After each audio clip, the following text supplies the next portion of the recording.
Kind of spongy Mobius strip. That's why I'm here, isn't it, Dr. Decker? I can see people's dreams. I've set up an experiment. My dad is trying to hurt me. Quantum suicide. Have you heard of it? If I concentrate hard enough, and I know when the person's going to be asleep, I can have the dream with them. Well, let's call him God. He creates this world for his amusement, something he can play with and occasionally alter to suit his mood. It feels like the paintings are watching me. Sometimes, when I walk through a door, it takes me somewhere else. Literally, somewhere else. God loves chaos, but something goes wrong. Man and woman evolve. What was once chaotic becomes more ordered. Starts as a door-to-door saleswoman. Double glazing, probably. Dr. Decker, I think we both know what you dreamed about last night. I've seen its silhouette changing through the window. Because he thinks I'm evil. Because I can see things other people can't. On the basis that the central component of our universe is chaos, science can only document a perception of the chaos at any one given moment in time. I did what you said, Doctor. They arrested me. Which means that at any given moment, we can choose to alter our perception of the world, no matter how much chaos that would cause. I thought you were supposed to fix me. I'm telling you, it's eating people. And you're just laughing. Yep, I am. Insane, Doctor. Listen to me! You're not listening! It's your No. only bloody job! How dare you? Okay.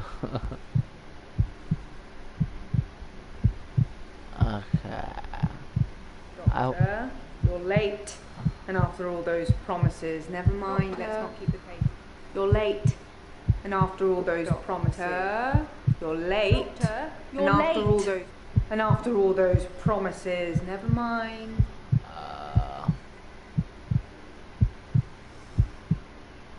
What the fuck am I playing?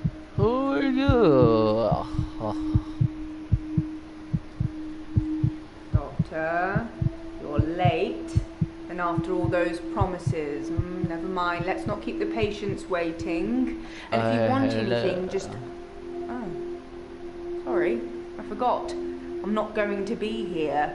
The police still have some questions they want to ask about, you know. And then after that, I'm dropping in to see Ben. He's still in shock, and I thought we'd show we cared. We do still care, don't we, Doctor? No, we don't.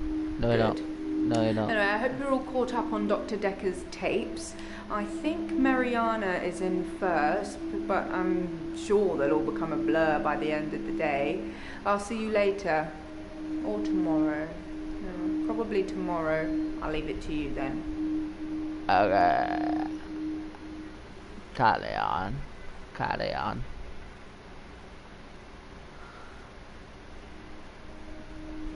Nathan, Marina, Ellen. Let's go with the first one. See what this person looks like. Let's see. Enter your question. What what? I don't know. I'm just saying. What do you want?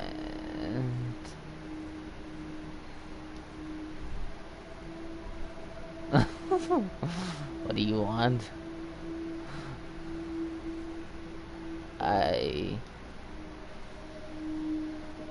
don't have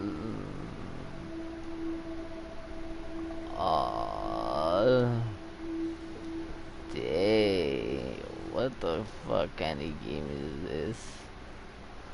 That's not really helping with my blackouts. Oh, well.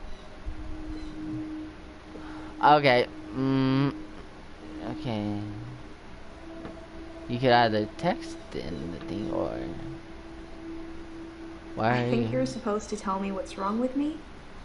Isn't that how it works? I already hate this The game. police keep picking me up for public Well, nudity. oh, I see why you keep on doing that.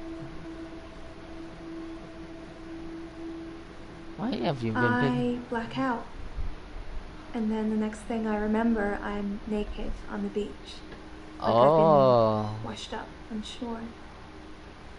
Nobody's pressed charges yet, but I can feel it. You're a stripper.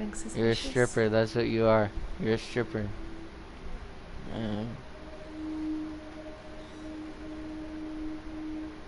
Tell me about the beach. Myself.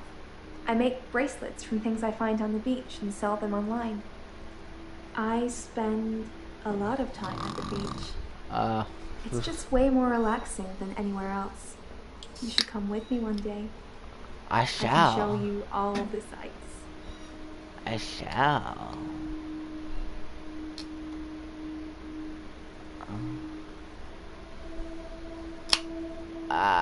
Open it. Pop the question. Pop the question.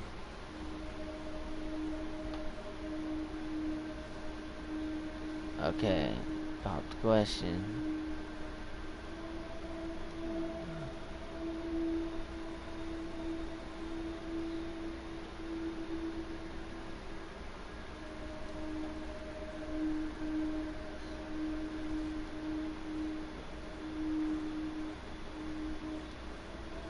Okay. Well, that's why you're here, isn't it?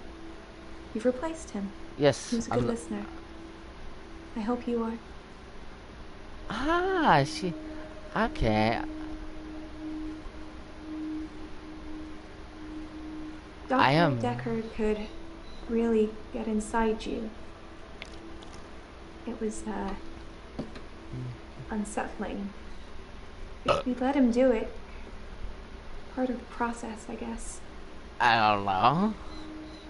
Okay. Why was he a good lesson? Oh, that's all the questions already said.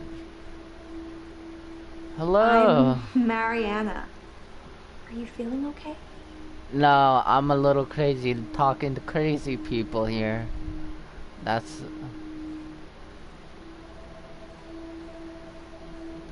what Dr. Deckard would say.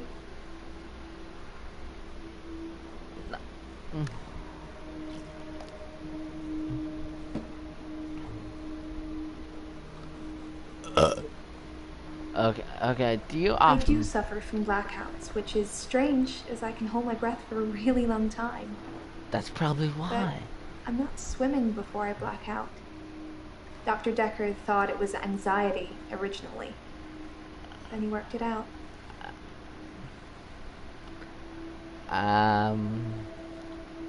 What did he work out?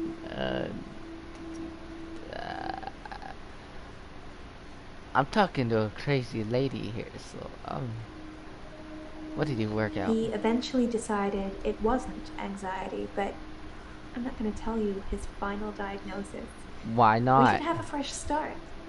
I don't want you influenced by the prognosis. Crazy people these days.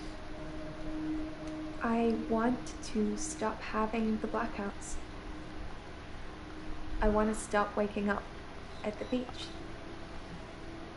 I want to remember those entire evenings. You suggest anything that might help? Yes.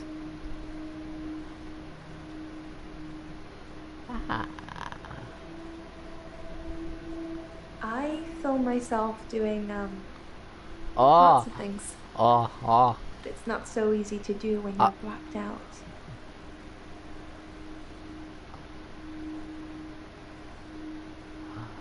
Oh. What do you film yourself doing? Will you do it for me? Will you watch me to see what happens? Yes. So, it's a date then. I'll let you know when. Okay. I'm then the next person. Okay. He looks like a psychopath. What's wrong with you? Those montages you get in movies.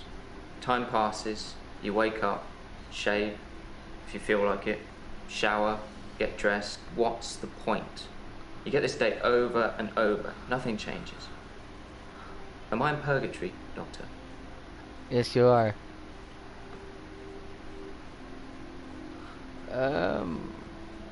Dr. Decker's murder was sudden, brutal. It's terrible. The Doctor. 2 weeks. 2 weeks I had of rolling days. No do-overs. No Monday, Monday, Monday. I wouldn't kill anyone, though. I'd have to keep doing it, wouldn't I? Few things seem to move me forward.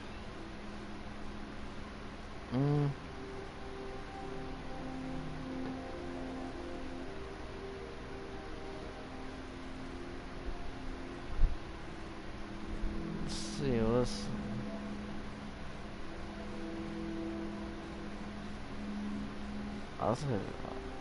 No. No.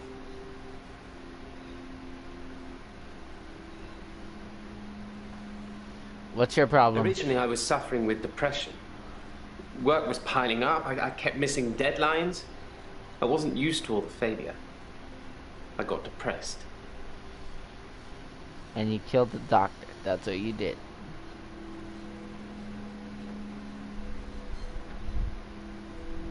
I didn't really like Dr. Decker. Yep, and for quite a few reasons, him. actually. I'd rather talk about my own problems for now, though, if you don't mind. What? Dr. Decker would say one thing and do another. He would push me to do things I didn't want to do. He was getting worse towards the end. I'm surprised he didn't kill himself. Oh. I'm a grave digger, Doctor. And people are dying quicker than we can bury them. Grave digger.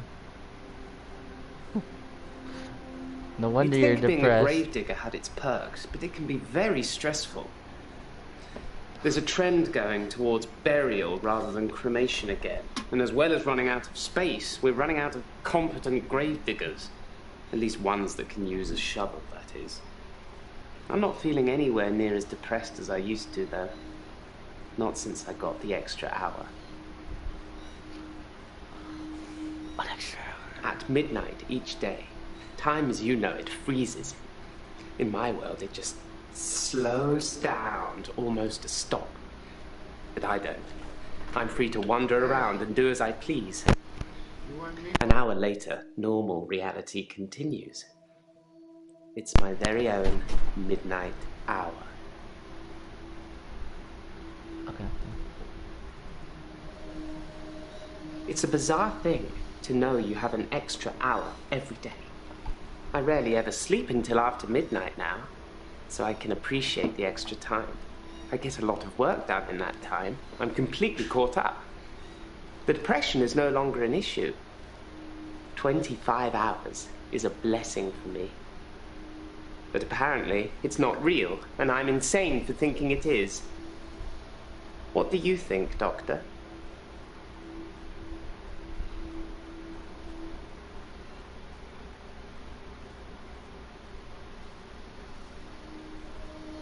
I thought it would be too early to make a diagnosis, but it's good you're having a go anyway.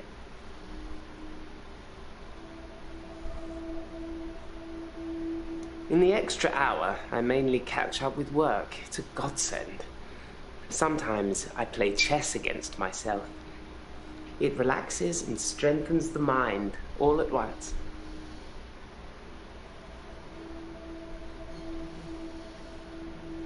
Okay.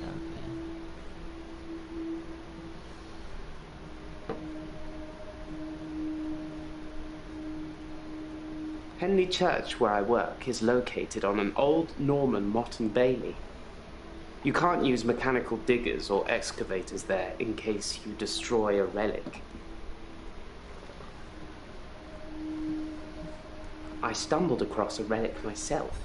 An ancient chess piece. The Queen, I believe. The best chess piece. The most freedom of movement. But they took it away immediately and proclaimed the whole east side of Henley Church a protected site of archaeological importance, which means we're not allowed to use it until the archaeologists have finished. I wish I hadn't told anyone.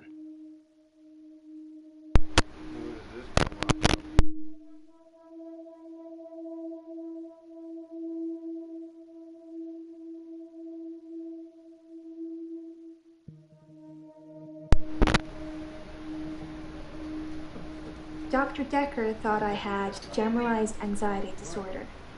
GAD, because of the blackouts. He thought I was breathing badly. Do you think I'm breathing badly? You can check my breathing if you want. Do you want me to lie down? Can you tell just by looking at me? I'm not worried about it, just if you are.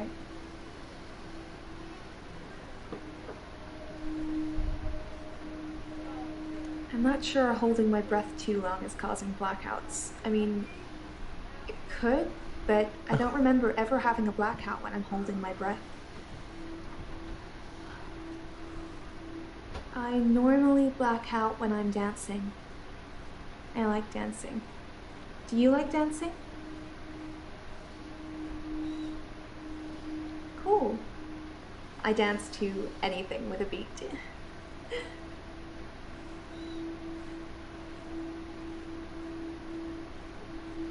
I dance a lot at nightclubs. I know most of the nightclubs around here. My favorite is the Pearl because they sell cheap vodka shots all night.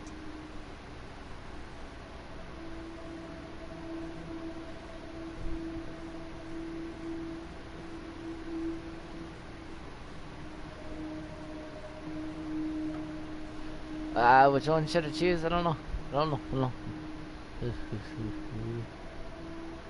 Dancing. You think my dancing causes my blackouts?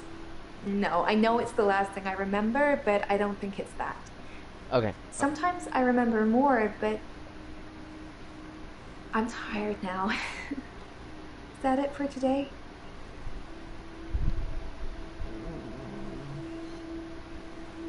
I don't drink. Oh.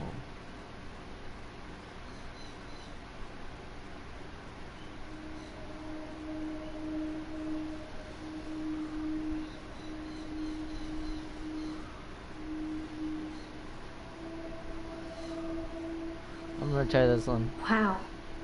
Let's get straight to it then. I'm not sure I feel comfortable speaking with you about that at the moment. Okay.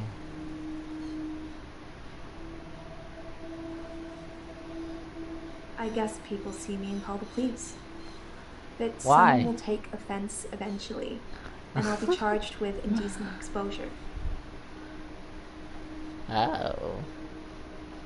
Do you ever find? I never find my clothes. I don't know why I'm naked. You go streaking. Okay. I don't know. Well, why do you hold your breath so much?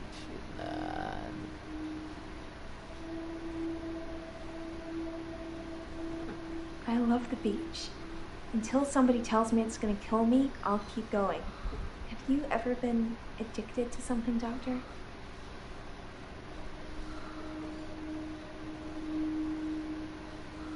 When I wake up, my hair is dry, but it's pretty hot at the moment. I get baked quickly by the sun. It's possible I've been in the sea during my blackout. Okay. I thought so when I first saw you. We should get on great.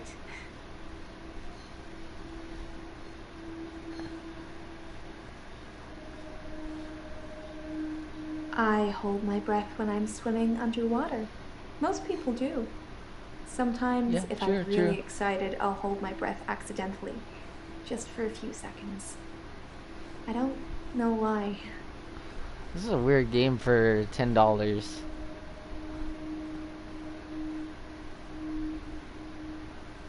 Like you're not listening.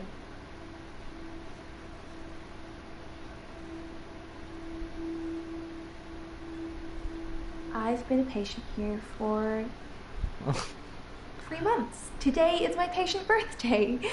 Do I get a cake or something? You want a cake? Yes, you can have cake. That is so sweet. Thank you, Doctor. Dr. Decker was fine. He had good relationships with his patients as far as I know. I'm not sure why anyone would want him dead. There's one of them. One of them wants him dead.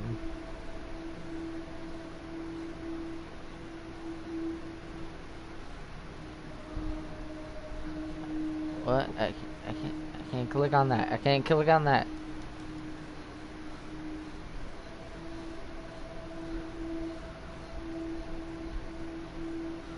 Okay, I have to go ask someone else a question.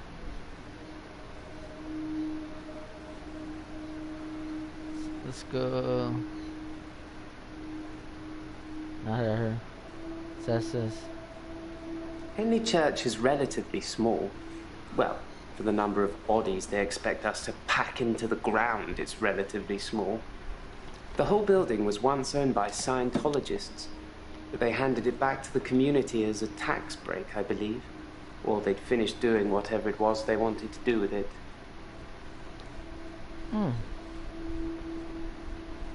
I'm not sure I believe in any religion anymore. I used to believe in God. Not anymore. There are too many religions to pick from, don't you think?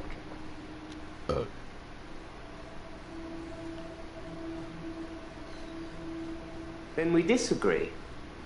Have you watched Zeitgeist, Doctor? Some of it is believable, and the part about most religions stemming from the same basic facts. It's more likely that they've all got it wrong than one of them has it right, in my opinion. I'm Bryce Hemmings. You must be the new doctor. Did you know Dr. Decker?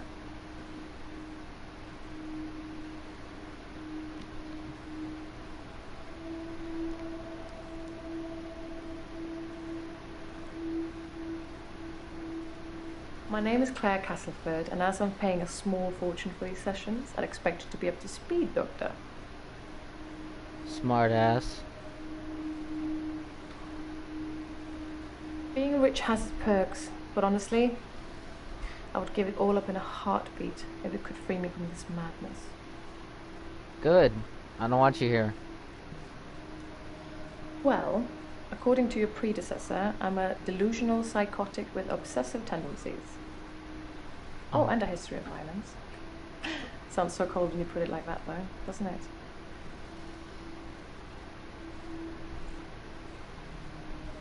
To be fair, there was only one violent outburst that hardly qualifies as a history of violence, and he provoked me.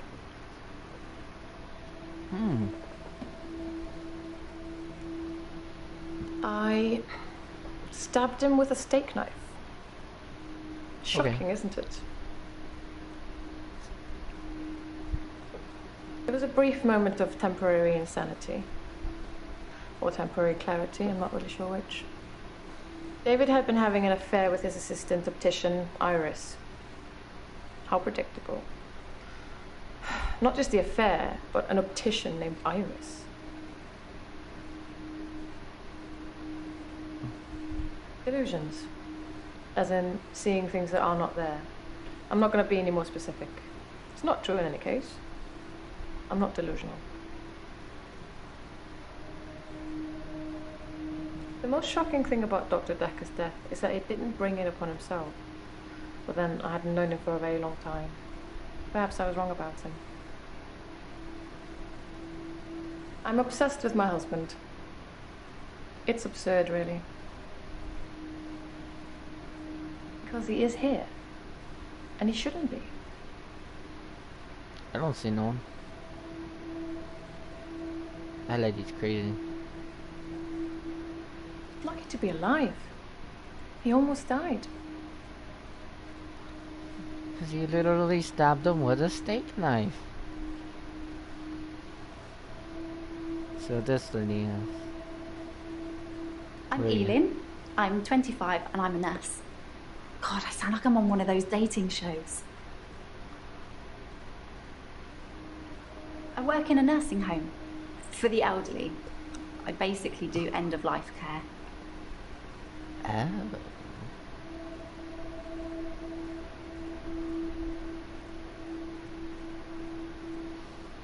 Terry's one of the other nurses at the home.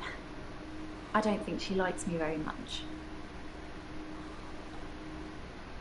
Okay. I started seeing Dr. Decker a few months ago. I thought it would be nice to have someone I could talk to about work. It can get a bit stressful sometimes. Oh. The usual things. Making sure the patients are comfortable, making sure they're not in any pain, and I talk to them. I keep them company. Some of them get pretty frightened about what's coming. Well, those of them that aren't out of it on meds. I comfort them. Okay. I got an invite? No.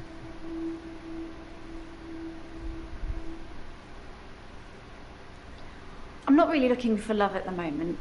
I'm sort of married to my work, but in a good way.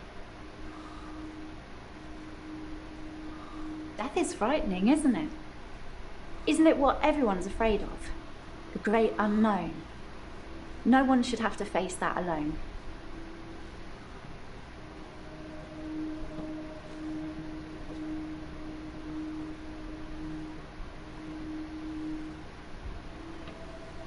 Okay, I'm trying to ask this guy a question. Because I'm stuck between this day and the next. Most of the time, anyway.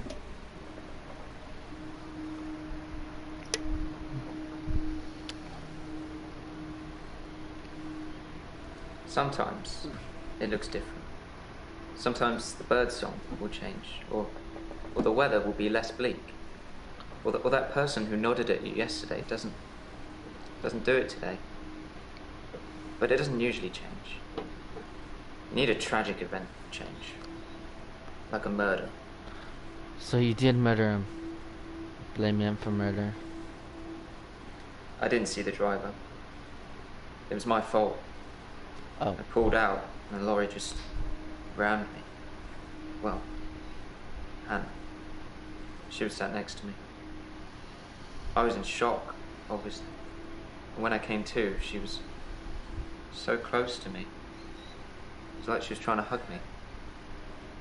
But it wasn't right. Not natural. It's a metal pushing through her. That was 5 years ago. I've been shrunk for that already. If I had that day again, I wouldn't make the same mistake. Hannah would still be alive. We'd probably have a family by now. I haven't had any relationships since then.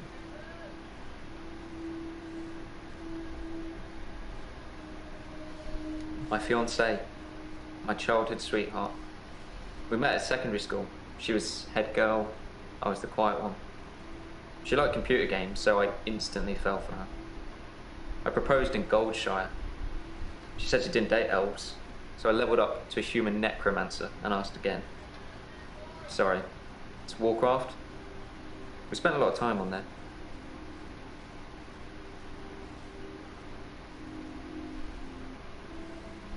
I was fine for quite a while after the accident. Well, being treated for depression. I thought I was cured. It was only recently after meeting Dr. Decker that I had a strange deja vu. I'm exhausted. Doctor, is our time up?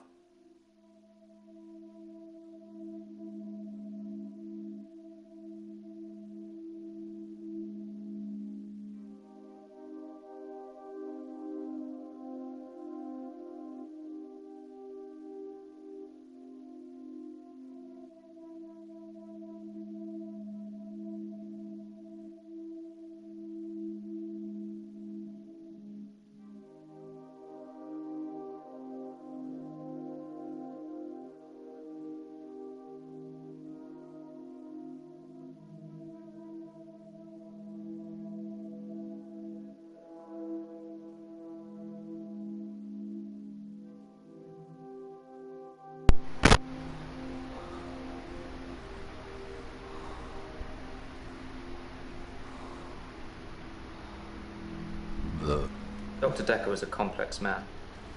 I spent a lot of time with him, but you won't remember it that way.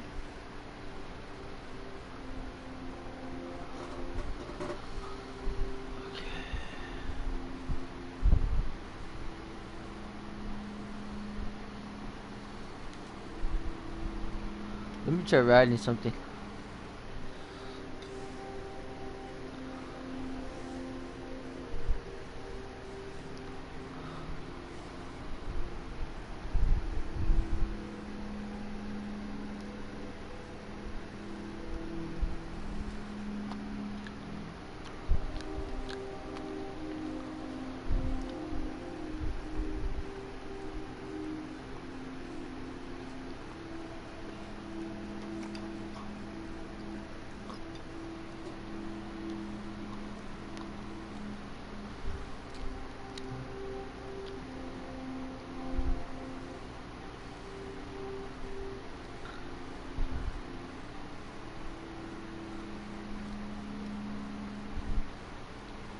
He was an antagonistic psycho.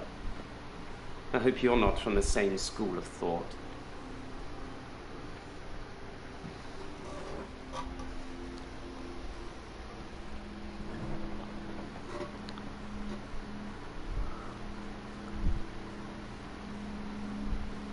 I like chess.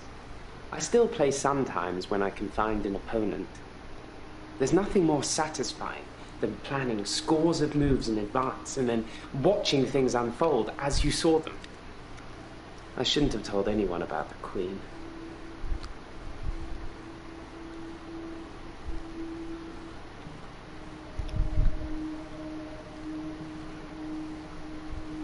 Yes, Dr. Decker was murdered.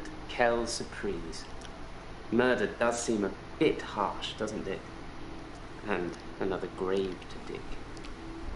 I know as much about it as you do. Less, I would imagine. I do like to be in control, but then I suppose most people do. Nobody wants life to carry them along helplessly. Everyone wants to kick against it and make their own way. Do you like to be in control, Doctor?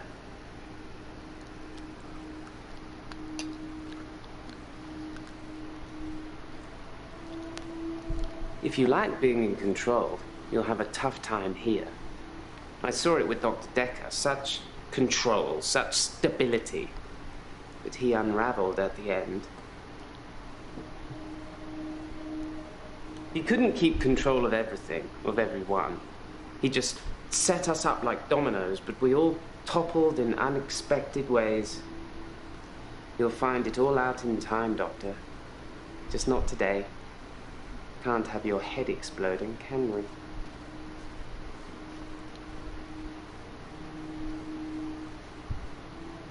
My husband is not a well man. We've been having problems for a while now.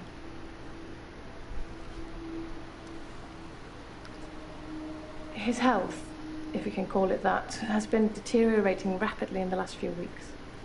I can't cope with caring for him anymore.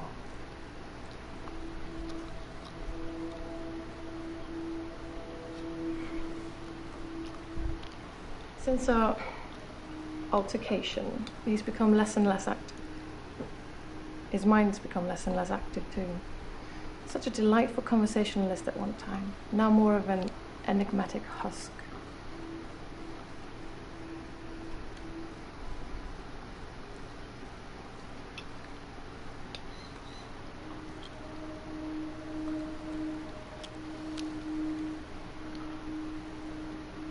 I tried to hurt David once. That's why I'm here, isn't it? I'm not proud of my behavior, but I was very angry. It was a private matter, though. The police should never have been involved.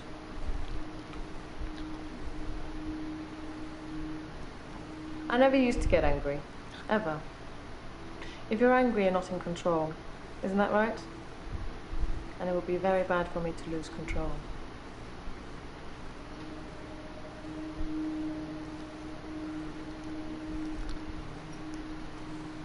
Let's save that for another time, shall we?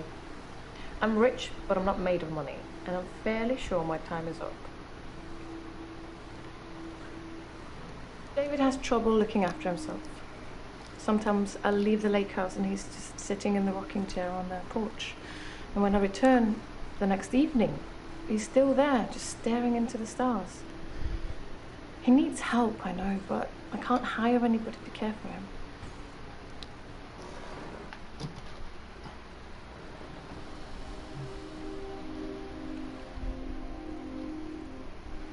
David's staying at the lake house. It belonged to my parents, but I don't use it much anymore. I have the main house to myself.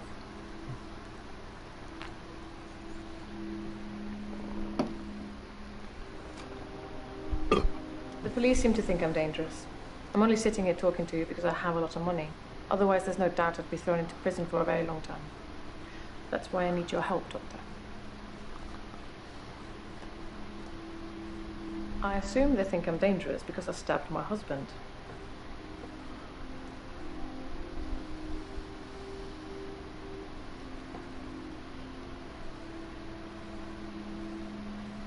Dr. Decker just had that look about him. You know what they say about us crazies. Takes one to know one. Keep up, Doctor. David is my husband. I suppose after what I did, there are people that might think I belonged in prison. What do you think, Doctor? Can I be saved with therapy, or should I be locked up like a dangerous criminal? You have a lot of faith in your abilities. That's good. I look forward to being completely cured.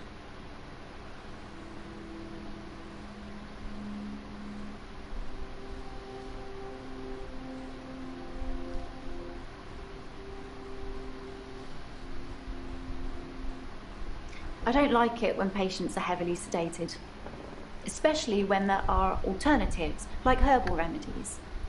I mean, imagine if you only had a few days or weeks left to live. Would you want to spend it asleep?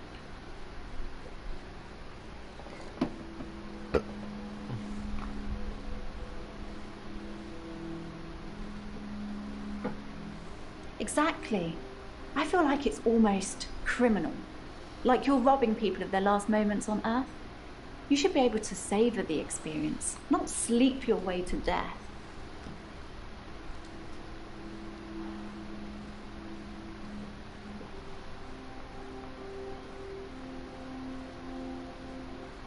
It can be sad sometimes. I don't like losing a patient, but that's the job. I don't get stressed about it or anything. I'm a qualified herbalist. It's okay, you can laugh. Most people think herbalism is a joke. But I'd much rather help my patients sleep at night with valerian or passion flower than lorazepam, temazepam or zolpidem. I don't know, I bought it for $10 and I've just been questioning a bunch of crazy people. This lady, right, I think it's this lady, she literally stabbed her husband with a steak knife. This guy literally thinks he could stop time. And right here, always blacks out and wakes up naked on the beach.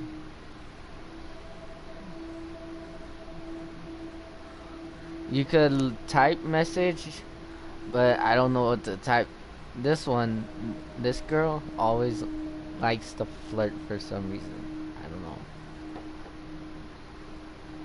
This, I guess I have to get all these yellow. It's a crazy game. I just gotta say that.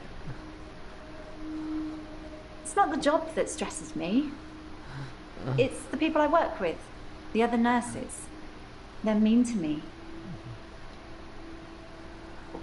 I'm not saying anyone should be happy about dying.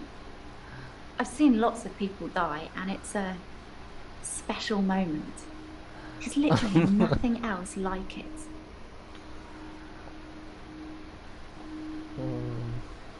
They call me the angel of death because so many patients have died on my shift.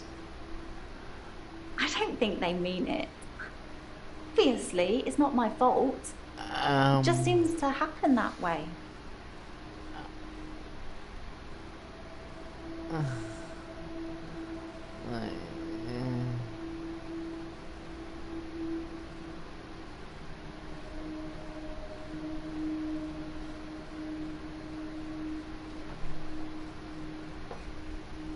Baby. Can you hand me the plates, sweetheart? David, come on with the plates. That turtle is moving that thing around and getting stuck. I think what's keeping his beak short is you putting him outside. Yeah. So he can dig around. This bitch is empty. How many patients have died on your shift? 3 last month. 3 last month? 3 the month before that, I think. But only 1 so far this month, so that's good. Okay, I don't want you, when I go to the hospital, I'm not working. I don't think she's I don't got want you long. working on me, no. Wait, hey, I'm gonna try something out. This girl always flirts with me. Yeah, it's worth $10. I had 11 in my wallet. Here, I'm gonna try something. If this question works,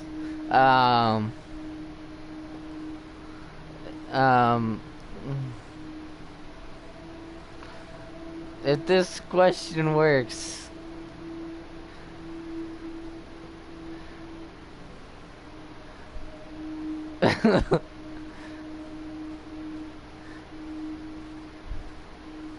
I never find my clothes. I don't know why I'm naked. Dang it. That's all it said. Aw. It's kind of worth it.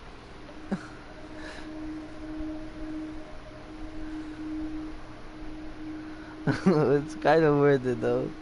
You just talk to a bunch of random crazy people. She's one of the crotchety ones. Always swearing and spitting at me. Never got anything nice to say. Thinks we're going to smother her in her sleep or something. She doesn't bother me though.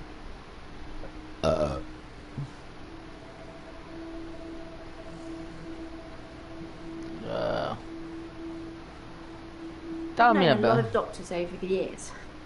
Most of them arrogant idiots who think nurses are just there to do their bidding, or worse. Dr. Decker was different. Had a lot of time for me. He was interested in my problems. He was? He was a bit offbeat, but yeah, I liked him. I don't know. But then I like most people. I'm trying to figure that out still.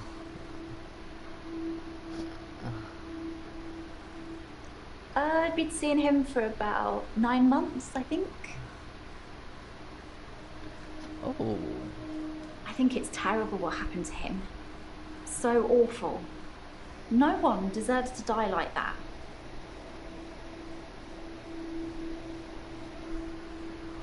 Okay. Nope. Can't question him. Only this person. Tell me about yourself. I'm Nathan Peel. I'm a supermarket worker from, well, hell, really. Okay. As far as Dr. Decker was concerned, we had Monday, then moved on to Tuesday. But me, I had Monday 5, 10, 50 times before I got to Tuesday.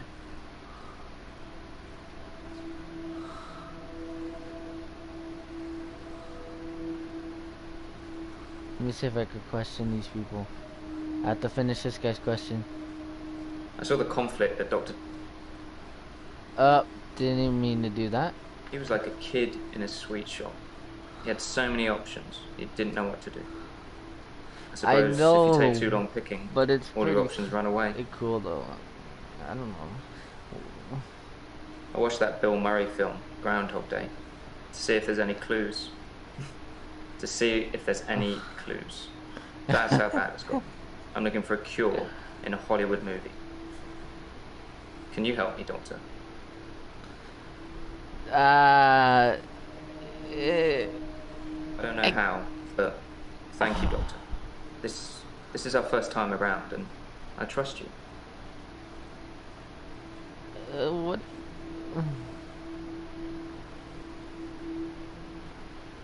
We played World of Warcraft a lot together. I guess it's not the cool thing to do anymore. But we had a lot of memories there. To be honest, it reminds me a lot of life now. The same thing over and over again. Bring me X bunnies to make a stew. Y badger teeth. Rinse, repeat. Maybe I'm just grinding life.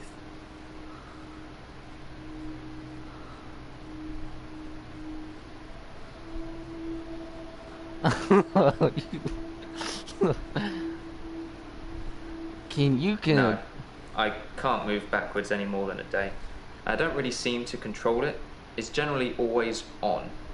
I have to try and change something to move forward. Okay, you mentioned... Most of my day is a blur. I'm not sure if it's the sleeping tablets I'm on or just how I've learned to switch off. I think I'm going crazy just listening to these people. I'm not really fit for work anymore. I work in produce at the local supermarket. That mainly involves lifting heavy crates of fruit and veg into place for people to buy, and doing that over and over again. My muscles don't seem to have grown much. I think that maybe I'm not aging. When the day resets, I just reset with it. I used to be a builder. A builder?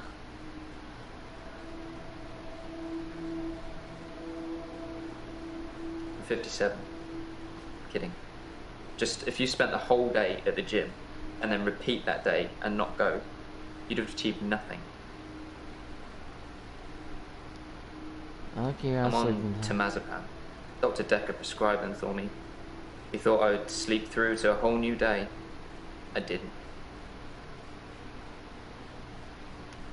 I can't ask no one else any questions.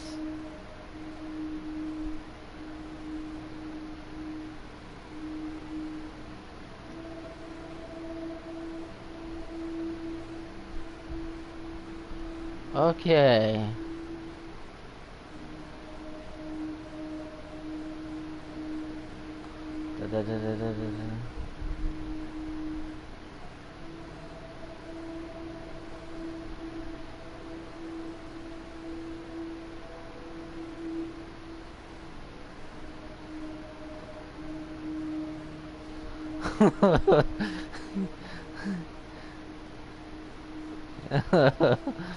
Psychology ill. Why are you grinding life? What's wrong with you? Why won't it let me question? Next day. Yes. Oh, Doctor, glad I caught you. I thought you might want to hear what Ben had to say. Quick catch up? Yeah, give me the deeds. Who are these people? Who is this lady? Oh, that's a lady. That's the stupid doctor.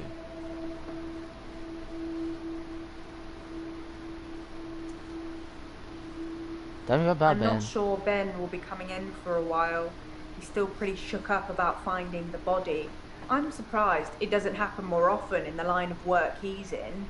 Anyway, he said he found the body at exactly 20 minutes past 10. I don't know. It's for some reason. When I bought it, I watched the trailer. There's 1,600 Police weren't very talkative. Those little cutscene lines.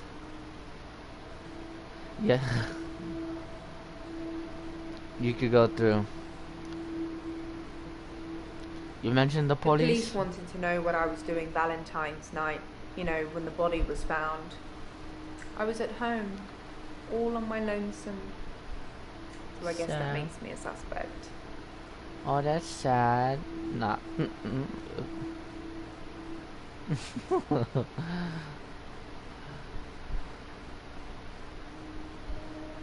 Yes.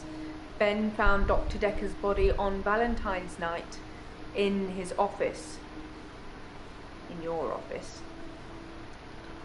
Oh, this could be. I think the police want you to make a short list of suspects, or maybe yeah, even but you find get the killer. a lot easy You're trophies. all the patients that were on the books when That's he was killed. There was no forced entry, so they think it might be someone he knew, or someone who had access to the office. Yeah? Like little old me. Do you think I'm a suspect, Doctor?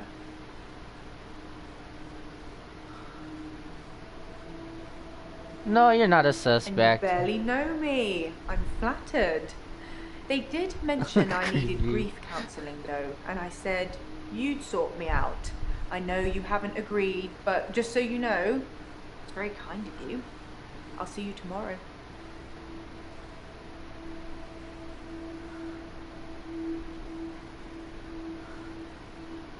I wouldn't say we were best friends, but we did spend a lot of time together. There's only 2 of us that work here. I'm sure we'll become friends too, Doctor. Just try not to get murdered. Thanks for the heads up, I guess. Yes, you know, the 14th of February, the day of love. Or remembering a massacre. Whichever's more you. Sorry, didn't you know? Ben's one of the night shift cleaners. I'm sure he's got some tales he could tell.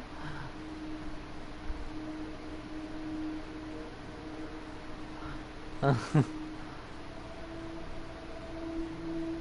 don't know exactly, but a stabbing of some kind. It was the We'll be getting steak the lady. autopsy through at some point. I'll let you know when. She stabbed her husband. I didn't see it myself, so I don't know. But I heard it was a bit of a mess with all the blood and everything. You know, they have people who clean up after such things, though, so you really can't tell, can you? But don't worry. That's a new chair. Dang. Ah. I wasn't really in his social circle, so I don't know if he had any friends. In terms of enemies, I heard things get heated in his office sometimes, but I won't name any names. Why? Susan, Annabelle, Melissa, there are some names. But they're not names of anyone I know. All I know is the police took his chair. Forensics, I suppose. He was stabbed, so that's quite a personal thing to do. You know, I wouldn't be surprised if it was one of the patients who had a problem with the treatment they were getting. Okay.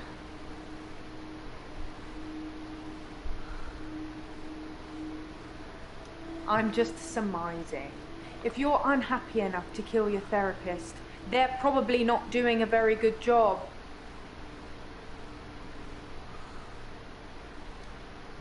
Okay, let's proceed to the next day. I'm having a loop day.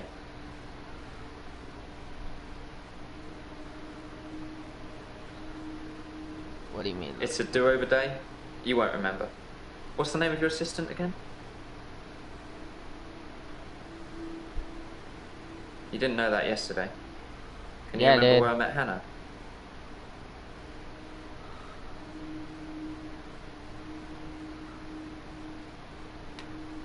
Well done, Doctor. Yeah, we met at secondary. Wouldn't it be funny if my day loops if you fail to get a question right?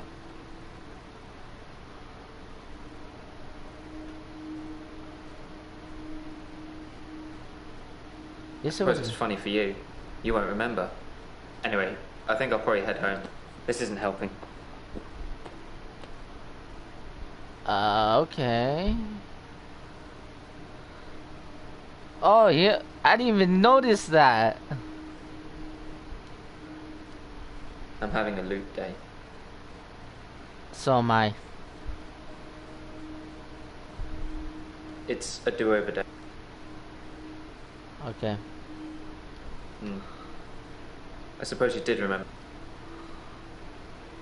School. Yeah, at secondary school. It's been fun, but I've got a pill. Wait, I wanna see. He has socks. Yeah. And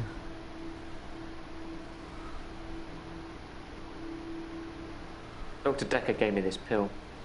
He told me if I took it, I'd never have another loop day. Deja vu. Got I a know. Small skull and crossbones on it.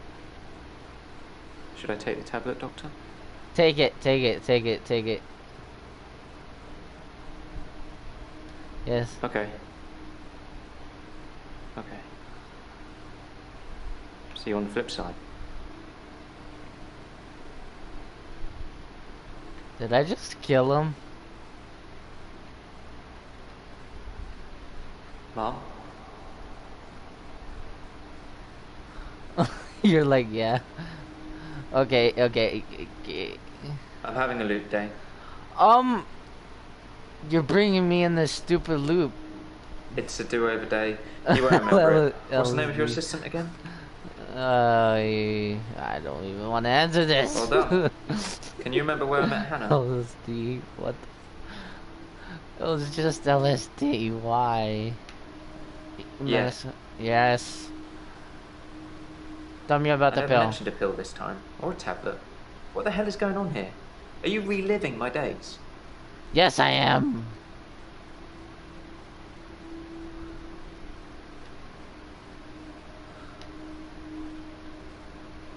No, I don't play that game anymore.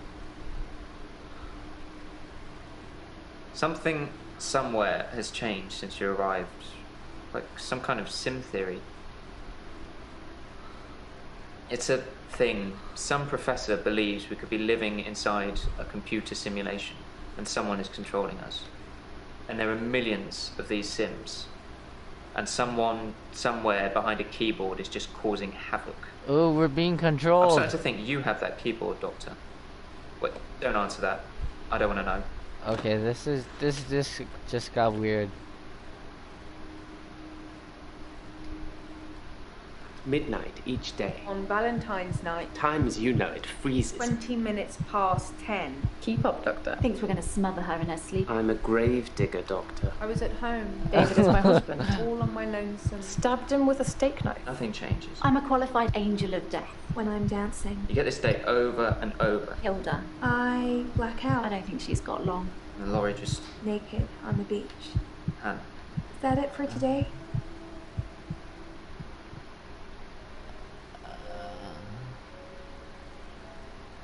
Act 2.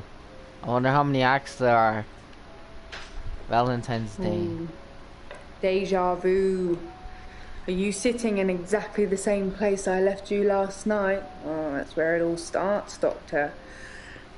Anyway, do you think you can fit me in today? Looking at the diary, it's just the usual suspects, and you must be getting sick of them already. I've got this for you, too. It's some more footage from Professor Alderby that was hiding away. Well, come find me if you need anything.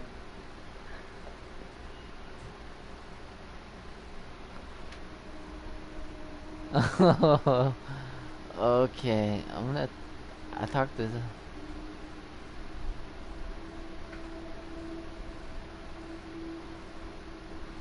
I didn't do anything on Valentine's Day. I washed my hair and then I walked along the beach for the whole night. It's actually true. I saw one of your patients, actually. The nurse. She was on the pier with someone. Pretty much all of the night, too, so I can vouch for her, even though she probably didn't see me.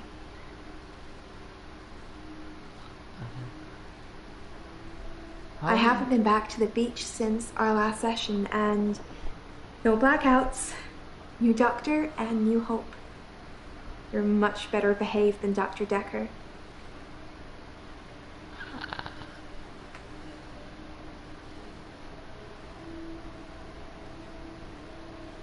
Nude on the beach.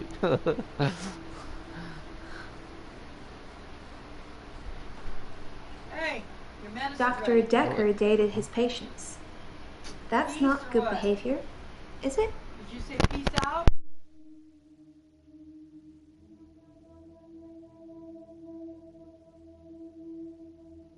Which patients did he date? I think her name was Scarlett?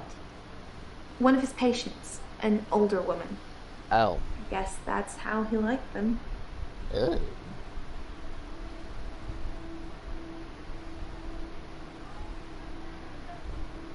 I haven't been back to the beach since our last session. Kind of missed it.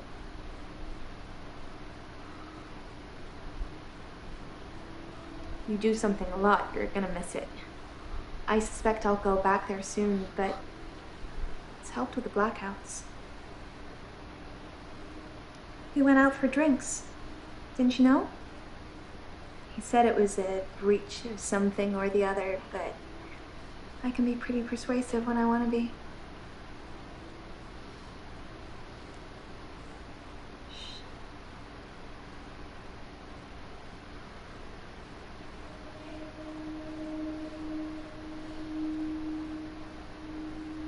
Did you just go out for drinks, or was it something else? Yeah, drinks. I think Dr. Decker ordered neat whiskey. I had water. I don't drink. I know, it's pretty hard to believe, isn't it? I feel pretty my ugly. arm itches badly. I can't scratch But I think I have a nice smile. Yeah. Lots of people find me attractive, but I've seen something truly beautiful. It makes me feel dull by comparison.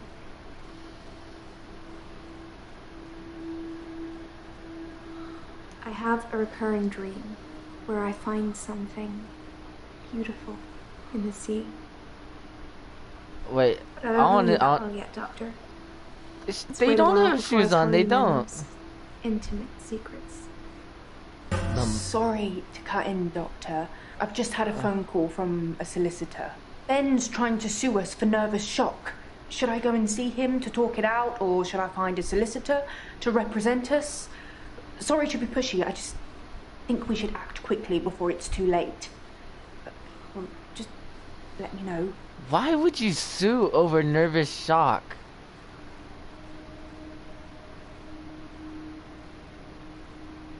That... Wouldn't you like to know? Is our session up now?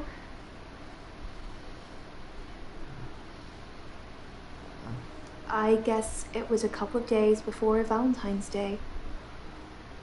It wasn't a date or anything. I noticed in our sessions that he'd been acting a little strange. He just didn't seem right. I wanted to find out what was wrong.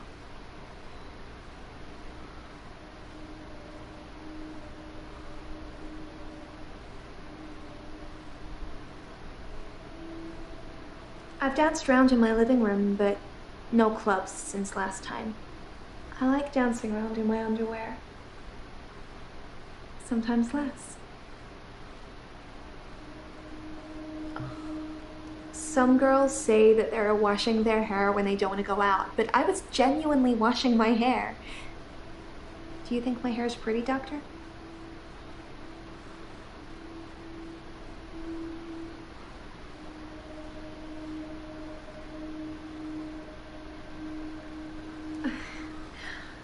Such a okay, mess. I'll ask that. But thank you. Okay. People are quick to put labels on everything. I suppose Dr. Decker was more than just a therapist to me. We had a lot of things in common, but we weren't seeing each other.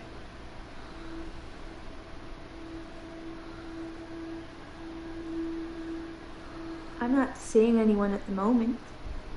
Are you offering, Doctor?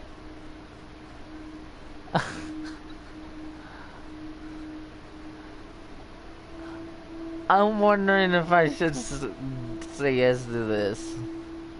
Well, you have my number, Doctor, and my address. I'm sure you can put 2 and 2 together if you want to.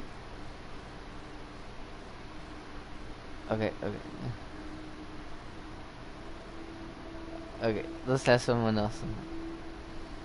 I was at Henley Church on Valentine's Day, visiting Hannah's grave. It's the anniversary of her death. Her parents wanted a huge funeral with all the trimmings. Hannah would never have come for it. It does give me somewhere to visit. I got to write the epitaph. I'm gonna ask the look.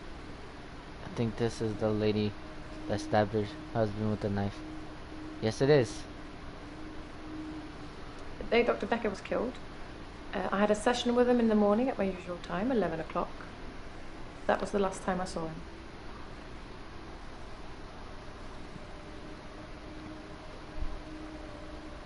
Okay. It's the anniversary of my parents' death today. I went to the lake house. I always go to the lake house anyway, but it's also where they died.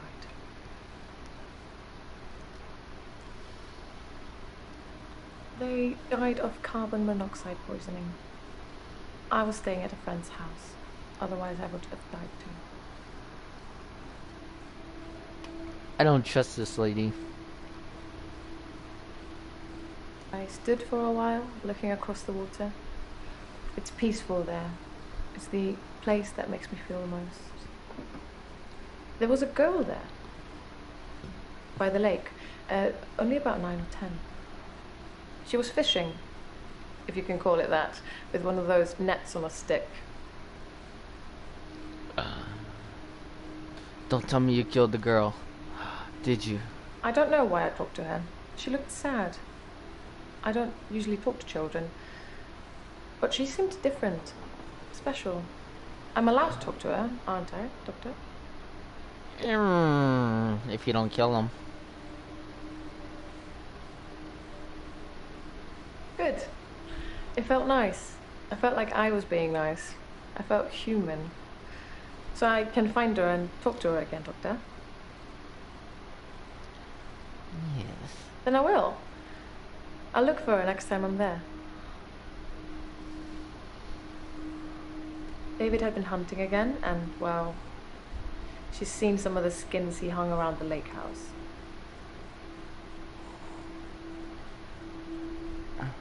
Animal skins. David hunts, then skins. It's horrible, really. He's not really good at either job, so the skins still have great lumps of bloody carcass hanging off them. I'm sure he'll get better with practice. David wasn't there. Or at least I didn't see him. I didn't go inside. I forgot my key, and the spare was missing. Dr. Decker made me an offer that I couldn't refuse. I'll be taking it to the grave with me, though. As the tea.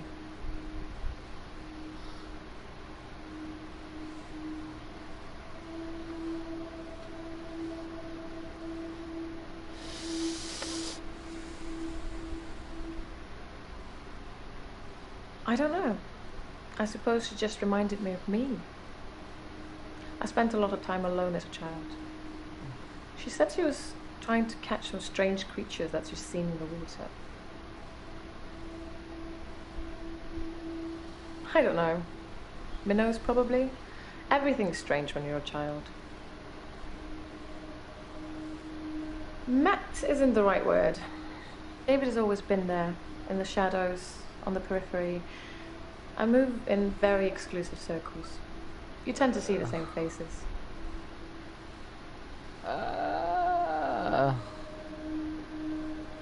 What friend was you staying with?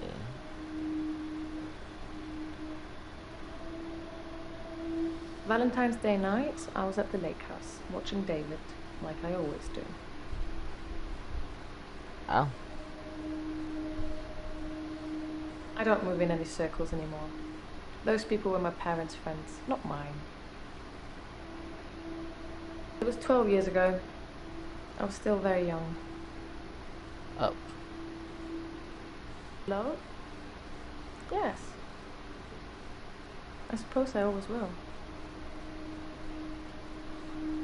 He has trouble with his mental faculties and is getting worse. Yes. I'll watch him and make sure nothing bad happens.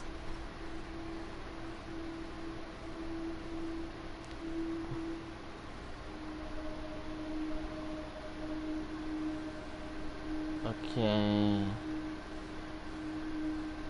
Let's go.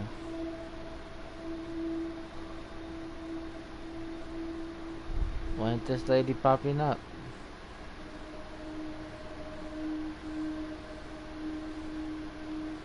Who are you? I'm Jasmine. I don't come in that often. Oh. What happened to Dr. Decker? I don't trust this lady already. Oh. When? How? Sorry, you probably don't know, do you?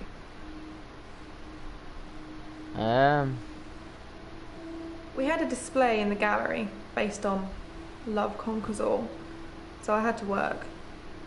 Mainly it was a collection of giant hearts sat on things, but I ran into another patient, Bryce. I'd never really spoken with him before, but he's quite an art critic. I couldn't get rid of him until I finished work at 11. There's actually another guy takes over on the night shift. I'm not sure if he kept talking to Bryce though. Providence is open 24 hours.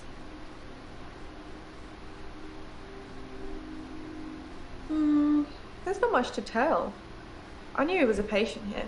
I'd seen him in the waiting room a couple of times. He likes art and talking and talking and talking. Looking down here instead of up here.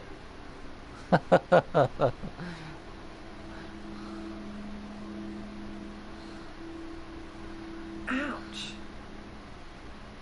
I didn't really know him that well. I'm trying to remember what I was doing on Valentine's Day now. What's your problem? When you see a painting, it stands still. When I see one, it's moving. Like a mini film.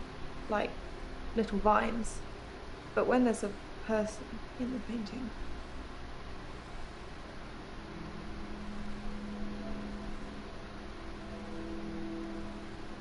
they watch me.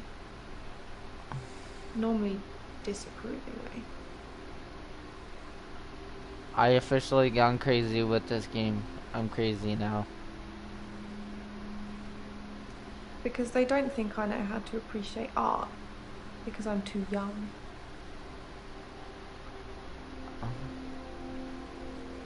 Yes, of course. Otherwise I wouldn't be working in an art gallery. I love art. I love paintings. Like I said, they move for me.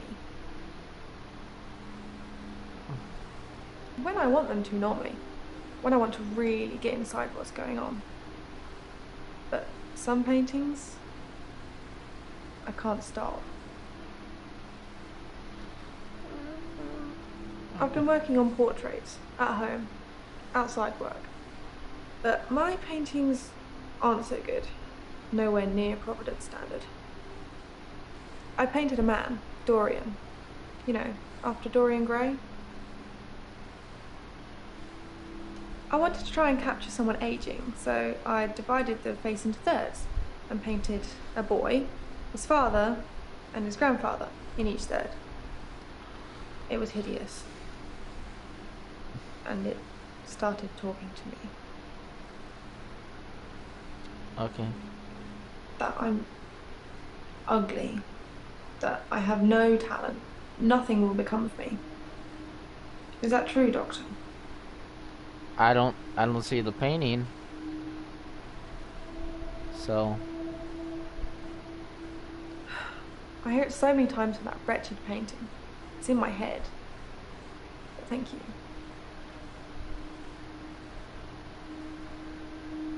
He tell was me shy. about Decker. And then less so. When I told him about my problem, he told me to set fire to it. Set fire to it? Yeah, he could have been more specific. I tried to set fire to Providence. At that time, I thought the only way to fix my problem was to set fire to the entire art gallery. Several paintings didn't make it. Oh God. Luckily, my boss didn't press charges. The police did arrest me, though. Oh God. My boss, Petra, she's just lovely like that. Providence has gone through some tough times, and I've only been there a year. She invested her life savings, and it's still not making any money. Such a sweet lady. You'd do anything for her.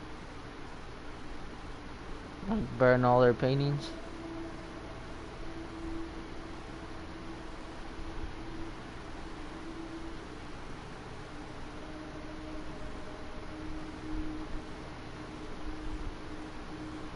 No. Why are you saying that? I don't even know if Petra has insurance.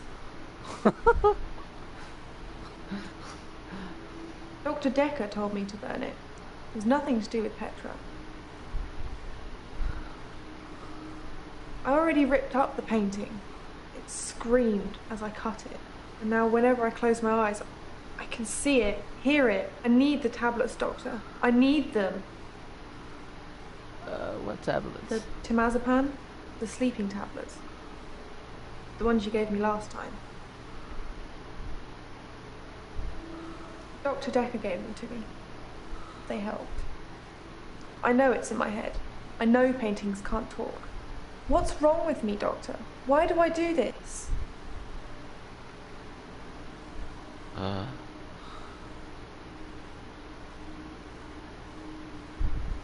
Thank you, Doctor. I'll think about that. And the prescription, please? Got it to green. I guess that's good. Can only get done the yellow.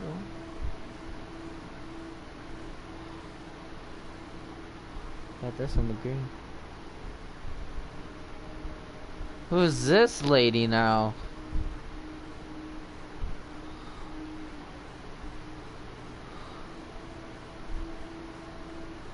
Hey you.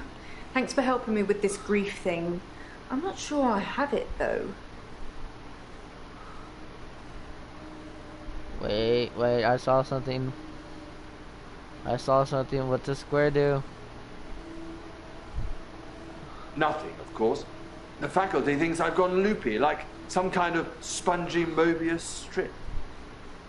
That's why I'm here, isn't it, Dr. Decker? Him, God, the great old one, the elder god, Cthulhu, however you address him. Listen to me! You're not listening! It's your only bloody job! Well, let's call him God. He creates this world for his amusement, something he can play with and occasionally alter to suit his mood. God loves chaos, but something goes wrong. Man and woman involved. What was once chaotic becomes, well, more ordered. Without chaos, he has less power. When there's too much order, he becomes impotent. So he needs to instill chaos again. Do you know how he does this? No. And yes, but you're being too granular. He needs chaos so he can return, and the only thing stopping him is you. Not just you. You and people like you. Psychiatrists, doctors, nurses. Anyone who is caring for people who are losing their sanity. You have no comprehension how important your job is, do you? He doesn't need your version of insanity to spread. He needs chaos. It's not the same. It's just a means to an end. They're not all cultists, unfortunately. Once you see the truth, it's hard not to spread chaos yourself, to cause further insanity and half your own. I doubt it. But can I make you question your reality? Definitely. But in doing so, I would be promoting more chaos. On the basis that the central component of our universe is chaos, science can only document a perception of the chaos at any one given moment in time. As, by definition, chaos is unpredictable from one moment to the next. Which means that at any given moment, we can choose to alter our perception of the world, no matter how much chaos that would cause. In 10 seconds' time, there will be no gravity in this room, and we will float. 3, 2, 1. You think nothing happened. Where's your glass, Doctor?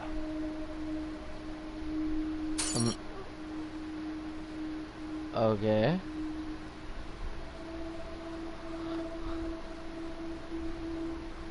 I don't really know where to start. I feel a bit numb. Maybe we should just talk about him.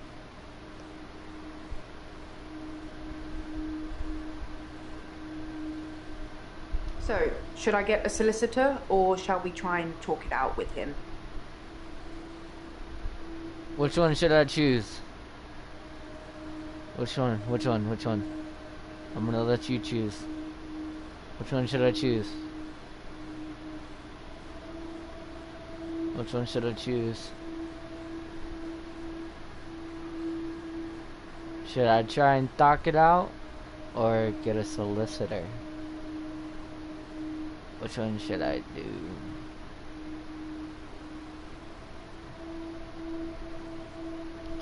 It's up to you.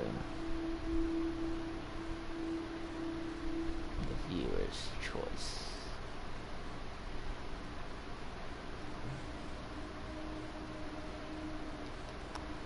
Come on, come on, come on. Tight, tight, tight.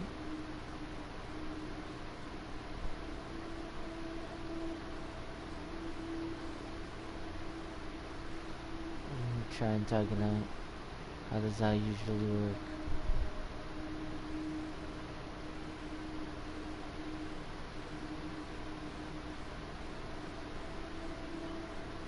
Wait, stop doing that on my couch.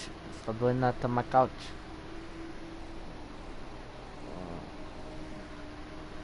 Which one should I do?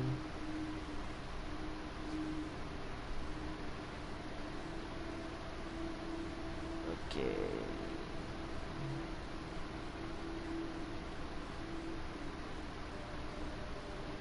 Talk it out, I guess. Good choice. I'll go and see Ben to see if I can get him to call off the dogs. I have no idea what's gotten into him. Perhaps it's his mum. His mum.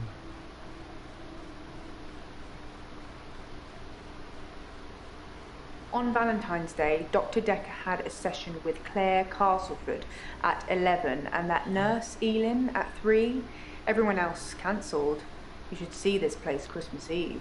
I was at home though, so I don't actually know who came in. Dr. Decker did phone and ask me for Nathan's number, which is a bit strange.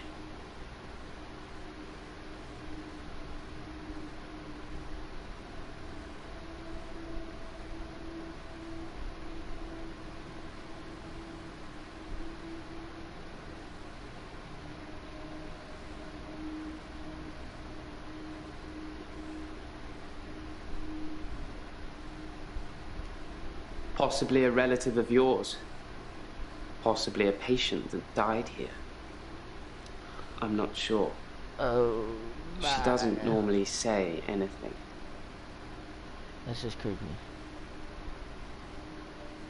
I spent most of Valentine's Day at the art gallery. Well, the evening part, anyway. They had a display with the theme, Love Conquers All. I didn't get most of the paintings, but they were well done.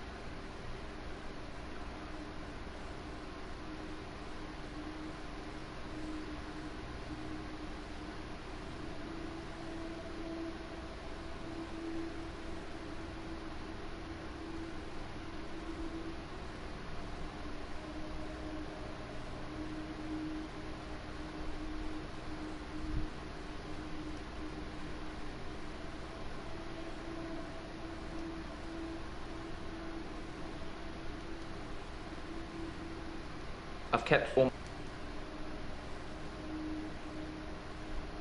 If you like summer, it's supposed to be flexible and carefree.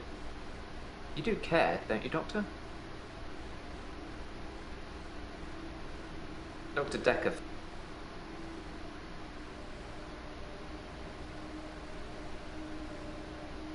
Yes, Dr. Decker, curse me.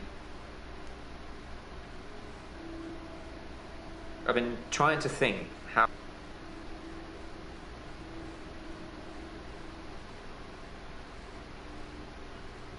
Photographs it is then. I'll let you know how it goes. I left Henley Church about 11. We walk alone without our aim.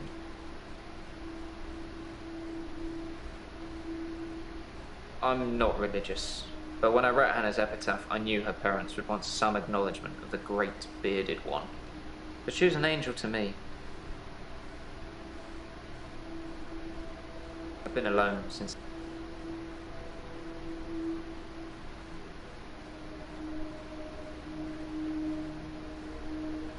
Thanks, Doctor. I appreciate that. I still don't think I'm ready to move forward in that respect. It was a missed call. It was Valentine's Day, so I wasn't in the mood for conversation.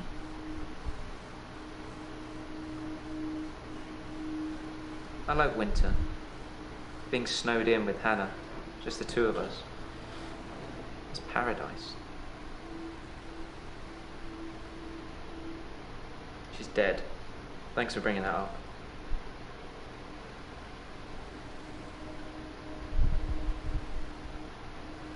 She was interested. Maybe I misread.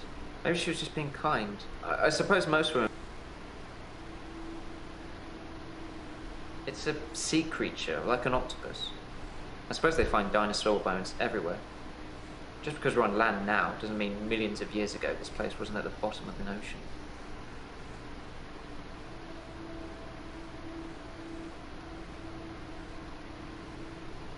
I haven't had a great day, to be honest.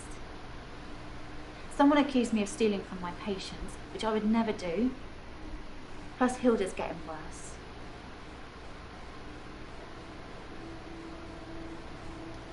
This? Well, it started with this. It's a locket. Alice, one of my patients, gave it to me before she died.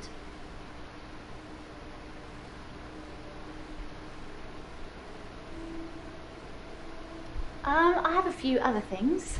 A watch, a ring. One patient gave me a little china bird. They're not valuable, just trinkets, really. Strictly speaking, all of the patient's belongings should be passed on to family members after they die. But Alice's son never visited. He didn't care about his mum. Why would he care about some worthless piece of jewellery? It just doesn't feel right to me. What do you think, Doctor? Am I wrong to keep the locket?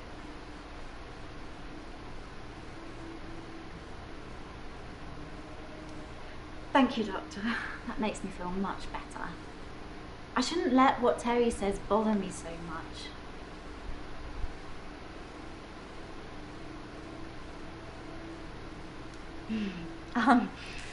Actually, I had a hot date. It wasn't anything serious, just some guy I know. But it was a nice date, different to what I'm used to. It was very traditional, old-fashioned, you know? Dinner at a nice restaurant. Then we went for a little walk along the pier, held hands, had a bit of a kiss. Then he called a cab and I went home, alone.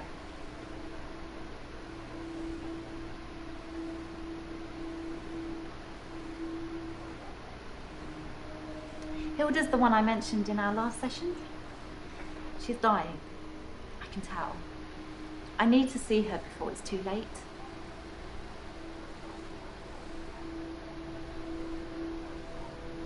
Help her finish her unfinished business.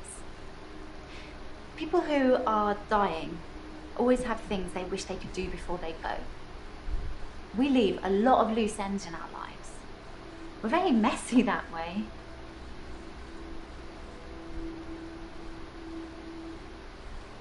Hilda wants to see her daughter. She's in Australia, so I'm going to have to use my talent.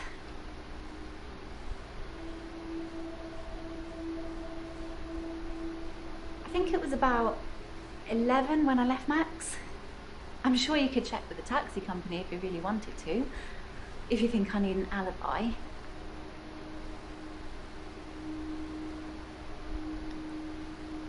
I can change my skin. What I look like. I can turn into a patient's loved one. I just hold their hand and ask them to imagine that the person they want to see is sitting right here next to them, and I become them. It's how I help them move on. That's how I comfort them.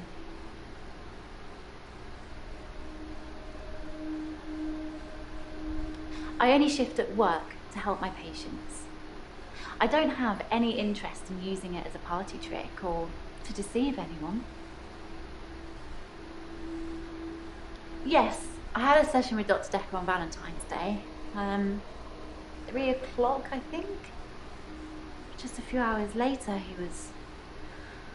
I still can't get over it.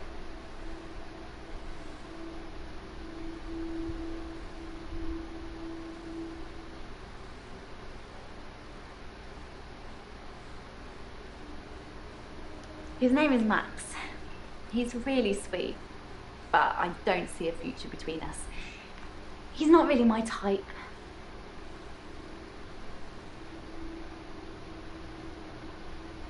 Of course, it was Terry that accused me of stealing. One of the other nurses. She's actually trying to make out that I'm some kind of HSK.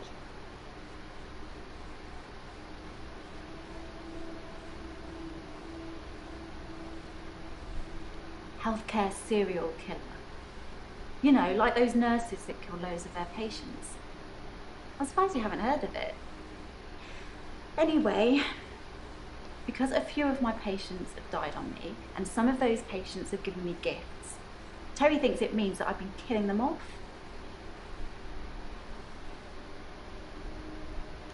Dr. Decker seemed fine on Valentine's Day. He seemed to be in a good mood.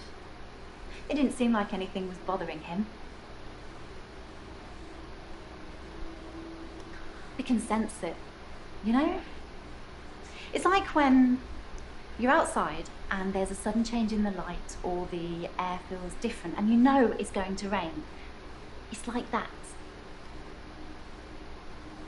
I've known Max a couple of years, but this is the first time we've been on a date. I don't think he's boyfriend material.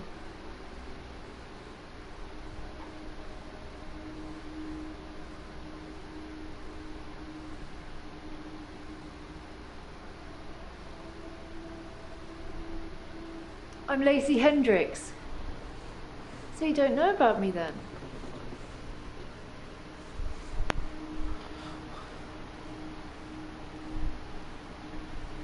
Where to start? My next door neighbour in Jobson Hill, where I live, she was murdered.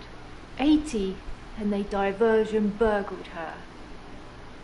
But she was wise to it and started calling the police. They slit her throat with a bread knife. So I started a neighbourhood watch.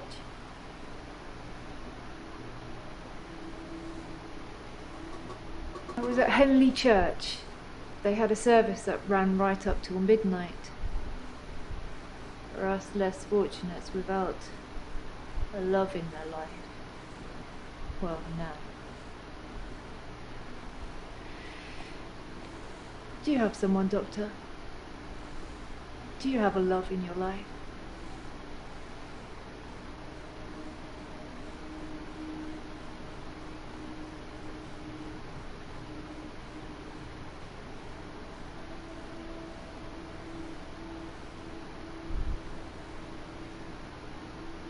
Keep them safe. You never know who's going to come knocking on your door. It was me and Agnes. Everyone else thought we were overreacting. If they want their throats cut, that's up to them, living in their bubbles. But Agnes... Poor Agnes. She went missing, and still is. And that's what people think, but it's not the truth. It killed them. It looks normal enough. A smartly dressed, door-to-door saleswoman. I know because I heard my other neighbours shout at her. No Jehovah's! They think anyone knocking is a Jehovah. But she said she was selling double glazing.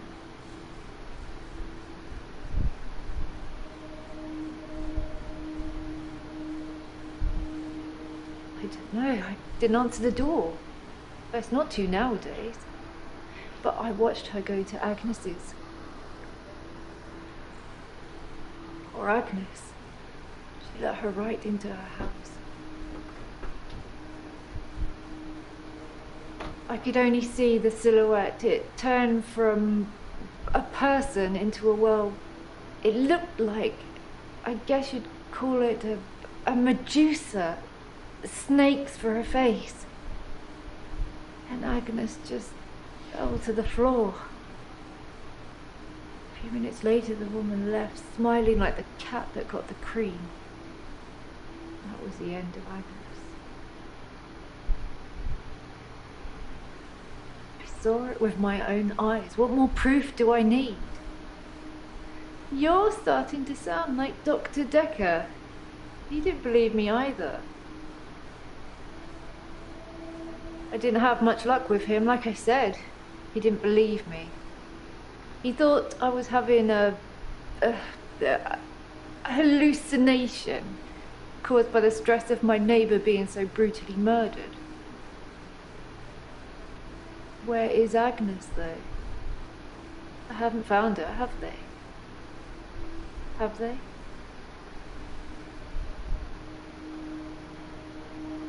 What? That can't be possible. Is that true? Why don't I know about it then? When was this then? Is she alive? Her useless husband is?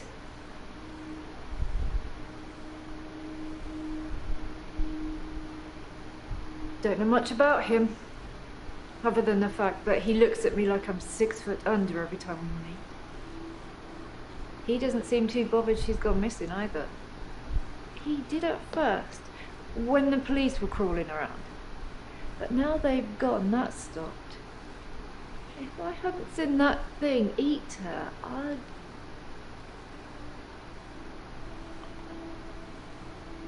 No. He's a weaselly little man who spends far too much time in his garden. It's probably like the National Trust back there. The constant digging and building, pruning and sawing.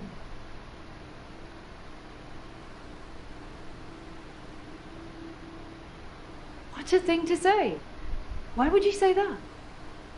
I kept watching the front door after that saleswoman had left and nothing. She didn't leave, and you can't get out the back since the council sold the garage block. Ron's a gardener, not a killer. Unless... Agnes said Ron was laying the foundations for a new greenhouse. You don't think...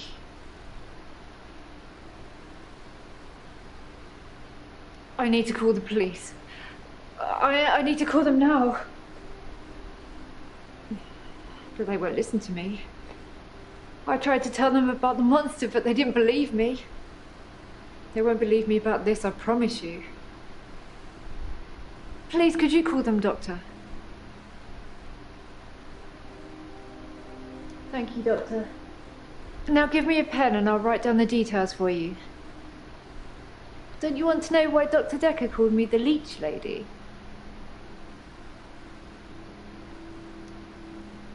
He said that I leech thoughts from people, suck them right out of their heads. And I can put thoughts in there too. I'm not that clever though, am I, Doctor? I mean, it's not as if I was having an affair with Ron and Agnes was in the way and needed to disappear. So I made this story up. I mean, what do you think I do for a living anyway?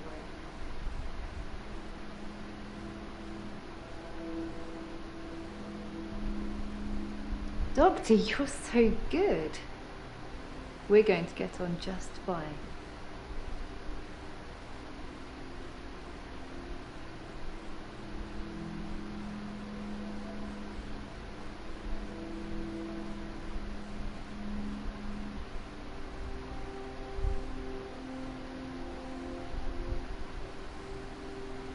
It hadn't even been a year.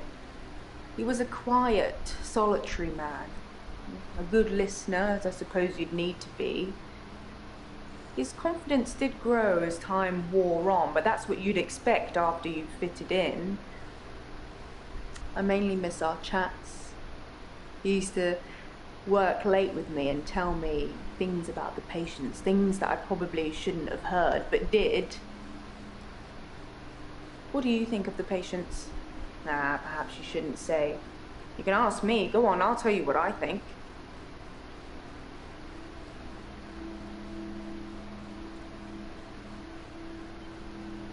Mariana is a special girl. You know, there's something about her that just makes you want to follow her.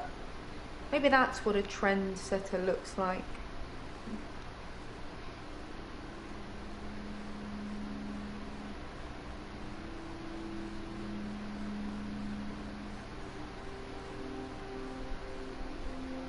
We'd work late together on all sorts of things. He was preoccupied with finding patterns in patients, trying to find some kind of order.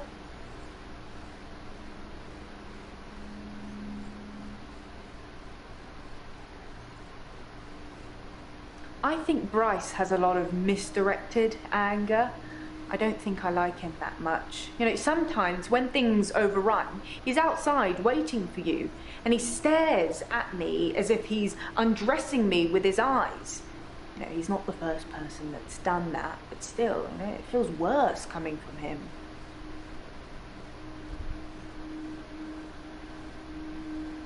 Mainly he was searching for a common experience the patients might have had.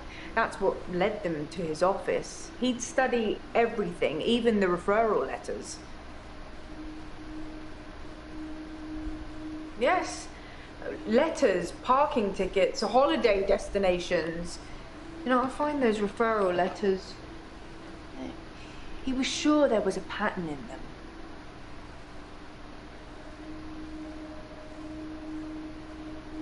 Oh, I just want to cuddle Nathan all up. He's such a mess. He's always in the same clothes.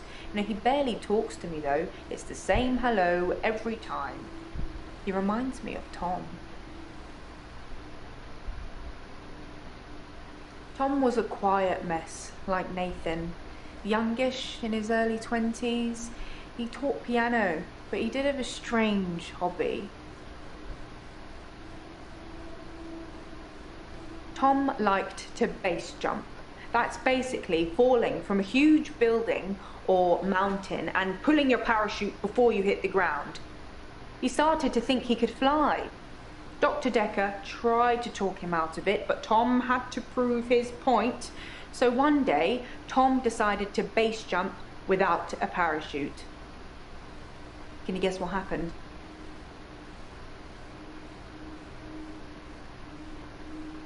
He did die. He was hit by a rock from further up the mountain. He never got to fly. Nathan thinks he knows what his problem is too, but if he's not careful, he'll get hit by that rock. I wish I'd said goodbye.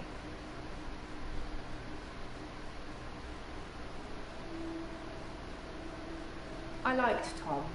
I never got to say goodbye. I did with Dr. Decker though, so I suppose that's some closure. Dr. Decker tried to fire me not long before his murder, so we got to say what we wanted to say then, and I've got the termination letter somewhere. It's not going to stick, obviously. Professor Alderby and the Trust will overrule it, but it's nice to know what he felt about me. Professor Alderby is a trustee. Did I not mention that? Elin seems like a lovely person. I'm not really sure why she's here. Claire seems to be shaken by something. You know, I offer her drinks every time she comes in, but she always refuses them. It's as if she just wants to come in, get her session over with, and then run off to do something else. It's a bit rude, isn't it?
It's smashed.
Most of the patients are suspects, according to the police. Almost all the patients are referred, and some of them are privates, but Dr. Decker didn't introduce any of them. So you watched the tapes. Ah, gold star for you.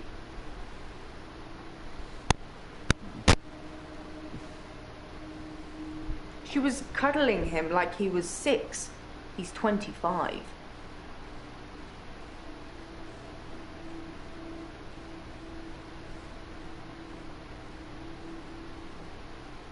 There's something I want to tell you about. Something else that's wrong with me. I think I've been getting a bit out of control in my hour. When I first got the hour, I was shocked, obviously. It took me a while to work out that everyone was frozen and only I could move, because I live on my own. What would you do, Doctor, if you had an hour where everyone was frozen? Go to a fairground?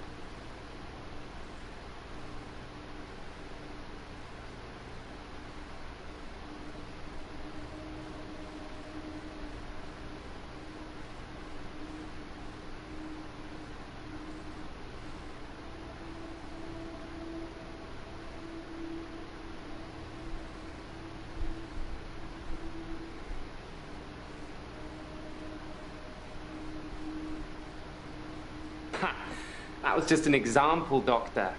I'm sure you can come up with more exciting things to do than that.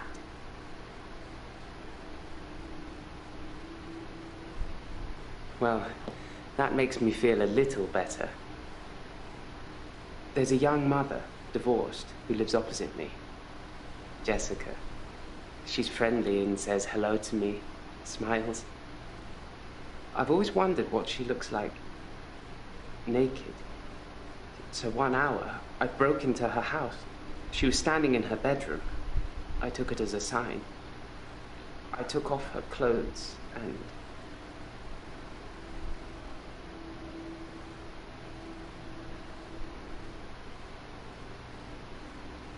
I took photos of Jessica when she was naked. When I'd stripped her. When she was naked and frozen.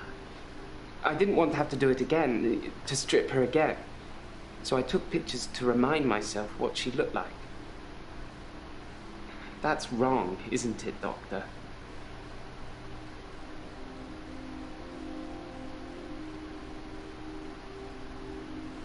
I'm not sure I agree with you. It's that bloody Dr. Decker. He made me this way. It's all his fault.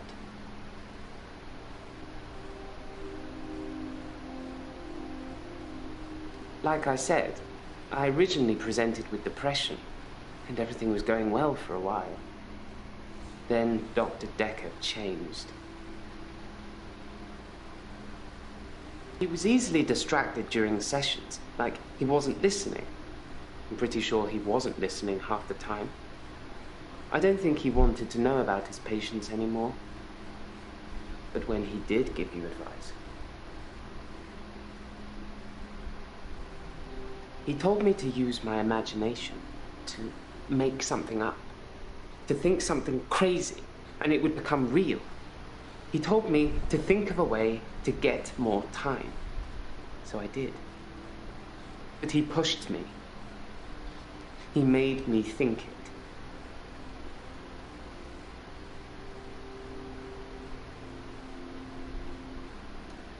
I did think, what good could I do, other than catch up with work? I did see a woman who was having her purse snatched, so I gave her purse back. And the crook, I placed him on a bus a few blocks away. I have no idea where it was going. She'd never really be able to thank me, so I took another picture.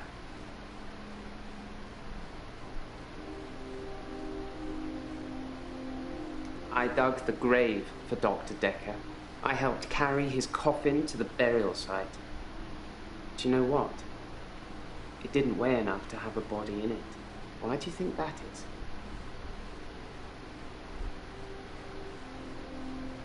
No, the coffin wasn't empty. There was something in it. A decoy, I'd imagine. I'm guessing he was buried somewhere else, or cremated. Somebody somewhere didn't want his body going in the ground. Do you want to be cremated or buried, Doctor?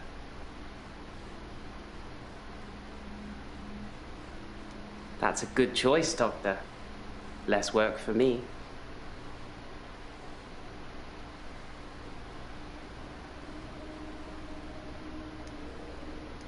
David Hunt. I can change my skin. Then skins. Dr. Decker dated his patients. I had a hot date. We went out for drinks. I took photos of Jessica. Dr. Decker did phone On Valentine's Day. and ask me for Nathan's number. There was a girl there. Am I wrong to keep the locket? I'm allowed to talk to her, aren't I? He was preoccupied with finding Photographs, patterns. rocking chair. I haven't been back to the beach since, I had a bit of a shaky loop incident. where I find something I set fire beautiful in the sea. to Hannah's clothes in the garden. I dug the grave. I wish I'd said goodbye. Dr. Decker cursed me. It didn't weigh enough to have a body in it. Oh, Doctor, you surprised me. Reminds me of Officer Yates. Did I ever mention I had a special friend in the police force?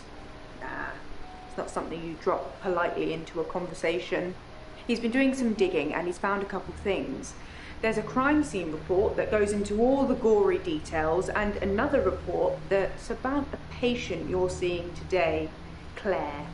I'll put them both on the desk for you. And thanks for the grief counselling, by the way. It's really been helping, you know, I'm so glad you're here.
It makes for interesting reading, doesn't it?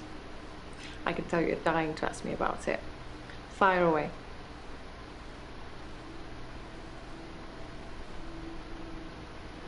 A paper spike is an odd thing to use as a weapon. I suppose if it went directly into the heart, it might work. Or through his eye, or perhaps through the ear into his brain. Or was it just a frenzied, bloody mess of a murder? Do you know, Doctor?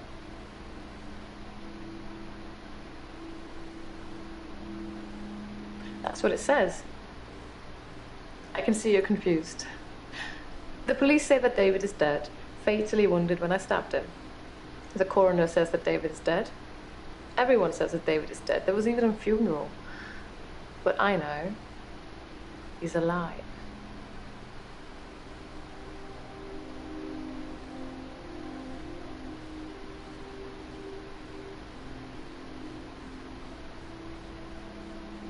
He's buried at Henley Church. You can go see for yourselves. There's even a headstone. One of your other patients was a pallbearer. I never forget her face. You should ask him.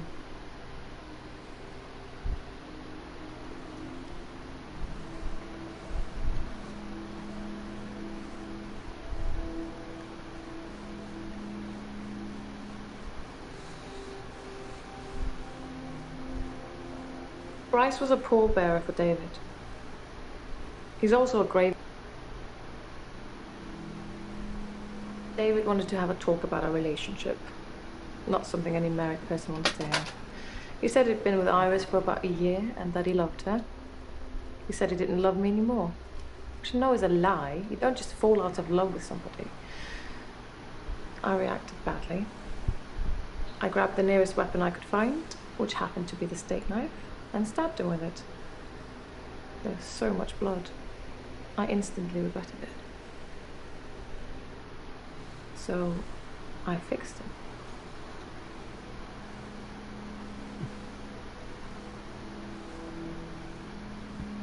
It was about a week later. I brought David back to life. Not with voodoo, not with virginal sacrifice. I just willed it to happen, and it did. Dr. Decker told me it was possible, but only if you're not buried. He says once you're in the ground, there's no coming back. But until then, you have a chance at resurrection. Yes, resurrection. But now that I've seen the results, I don't think there's anything holy about it. I think reanimation is more an accurate term. Like, I'm an evil necromancer, raising things from the dead.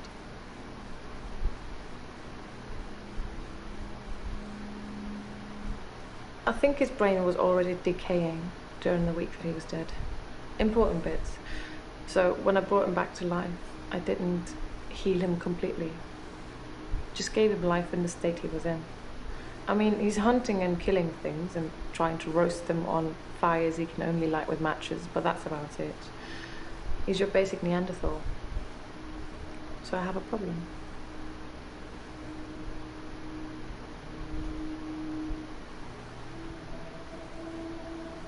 I've been to the lake house regularly, keeping an eye on David. I saw the girl again, the one I told you about. She was playing outside. I'm being charged with murder because the police don't know he's still alive, and I can't get David to vouch for me for obvious reasons. I think it would raise quite a few more questions than answers, which is why I'm hoping that you would be able to help me.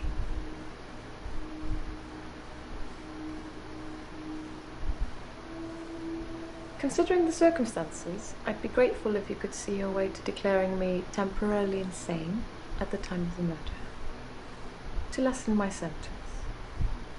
Because I'm not a killer, but I can't prove otherwise. You don't still think I'm a killer, do you, Doctor?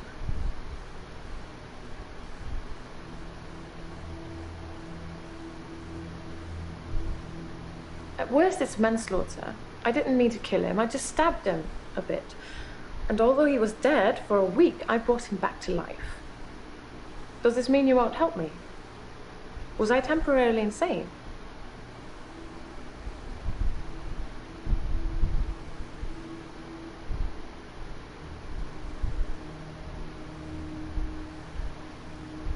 Thank you, Doctor. That's all I needed to hear. from you or Dr. Decker. But Dr. Decker wouldn't do that for me. He wanted something else.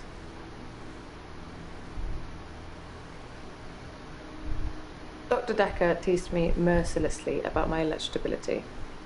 He didn't believe I'd reanimated David. Once, he presented me with a dead mouse and commanded me to give it life again. I didn't, of course. It's not something I'd throw around lightly. He changed his mind about me eventually.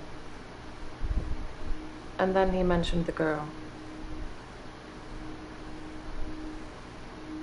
He told me he'd locked up a girl in the basement of his house, just for me, and he asked me to reanimate her. It was Iris.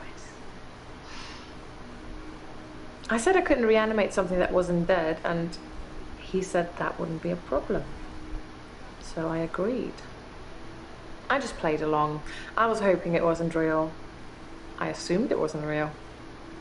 But he was offering me what I wanted, a temporary insanity diagnosis.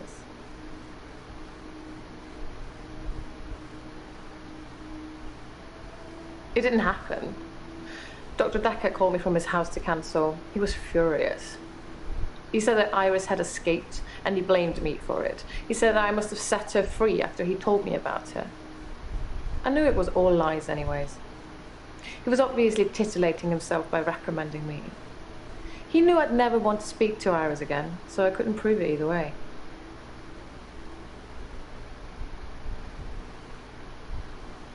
Dr. Decker asked if I could prove David wasn't dead, so I took him to the lake house. He saw that I was telling the truth. I can take you to see him too, if you like.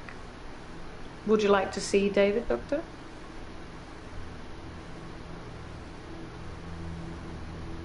Very well. In our next session.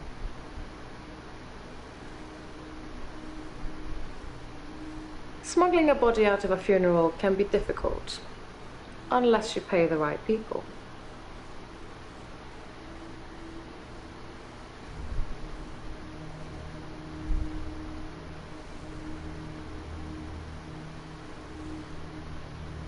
I didn't speak to her this time. Something about her made me feel uneasy. I just watched her from the bedroom window. She'd caught a fish. She was holding it in her hands.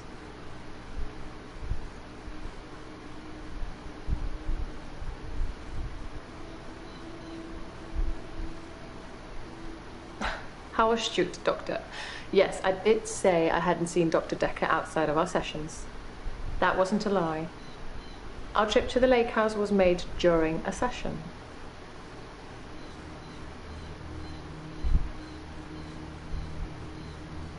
I wasn't close enough to see, but for all intents and purposes, it looked as if the fish bit her.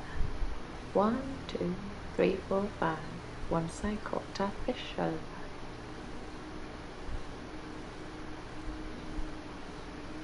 You tell me. What could possibly explain that?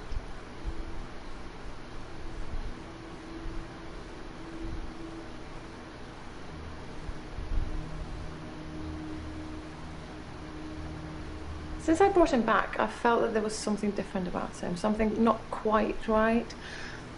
I think it's his brain. But how ludicrous that you can bring someone back in the first place. It's like that book, Pet Cemetery. Funnily enough, he does smell of earth, but that's because he spends most of his time out hunting. I assure you, David is not a ghost. I've touched him. If David doesn't exist, then that means that I really did kill him. He really is buried, and I really should be going to prison for a very long time. That just doesn't seem right to me. It's more probable that I reanimated him under Dr. Decker's guidance.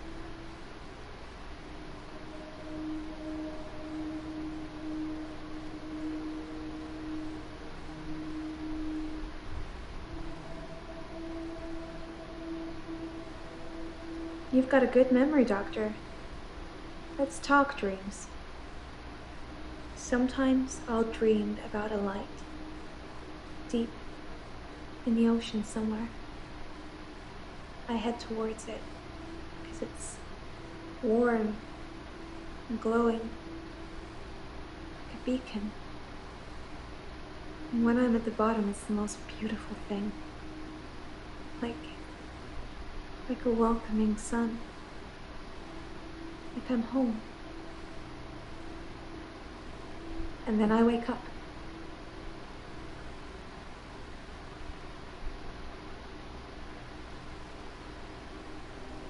I'm okay. Thanks for asking. It's rent day, and I always feel a little blue on rent day.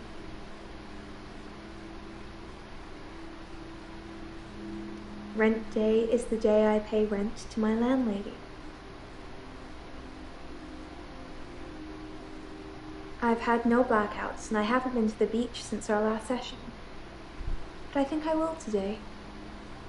Do you want to come with me to the beach?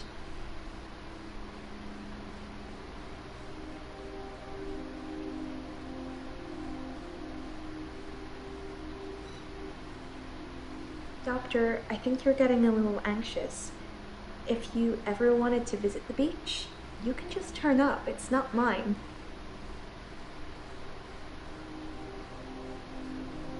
It's so beautiful. It calls me. It's like I'm in a trance. What does the dream mean, Doctor?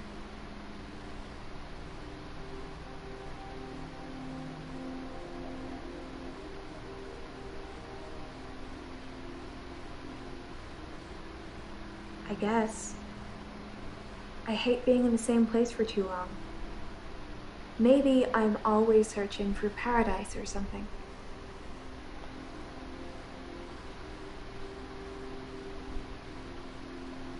Dr. Decker used to put my checks on that thing. I guess someone thought they weren't getting value for money.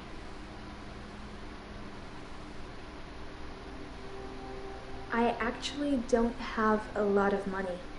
Sometimes a therapy check would bounce, but Dr. Decker would be okay with it.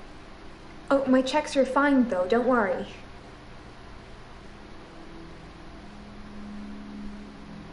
I'm not broke. Men buy me drinks at bars though. Sometimes I'll get away with not paying at restaurants. Isn't that how it is for everybody?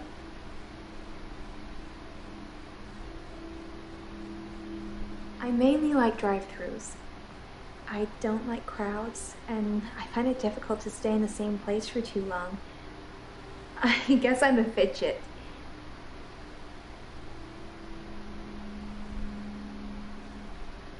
Crowds at nightclubs and bars are different. The lights are dim. You can slink around without attracting too much attention.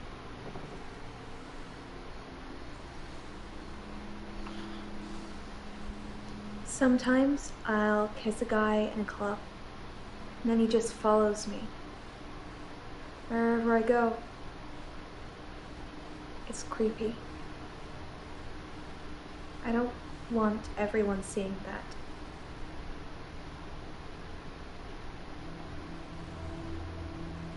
They follow me wherever I go. Anywhere. Where do you think they follow me, Doctor?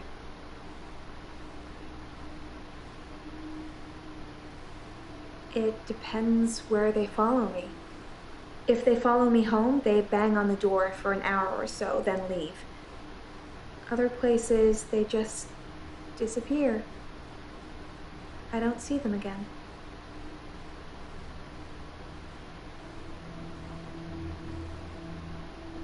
Well, they don't just disappear into thin air. I think they return to the place I found them. But I've not run into the same person twice.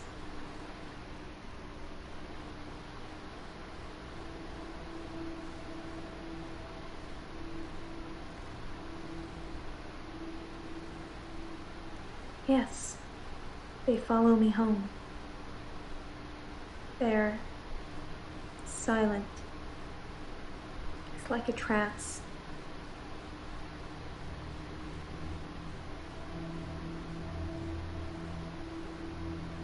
There was one guy, a real gym buddy. I let him into the bedroom, but nothing. Nothing I did would stop him just staring at me. It was creepy. I got him to follow me outside, and then I just shut the door.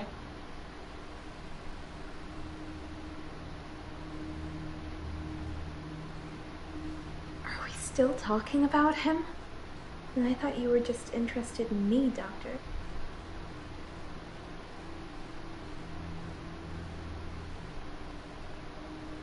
It's just good manners to accept when someone offers to buy you a drink. I'm a very good-natured girl. Don't you think I'm sweet, Doctor? I think you're falling for me, Doctor. Don't let that get in the way of helping me.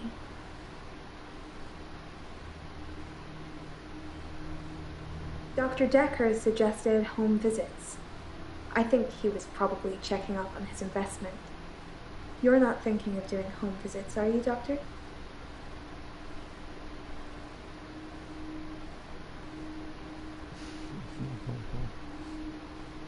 I can't afford any more sessions, so it sounds like you'll be paying. That's a date, isn't it, Doctor? I'm not sure that's appropriate.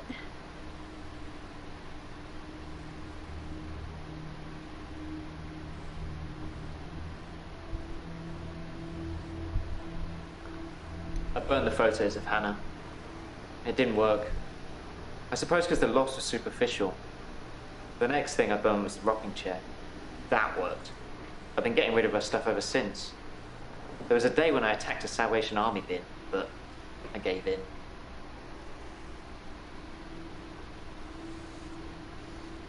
I accidentally put Hannah's diary into a Salvation Army donation bin. They're like huge post boxes with a circular tray that makes sure things spill to the bottom. I tried to get in to get it back, but I gave up.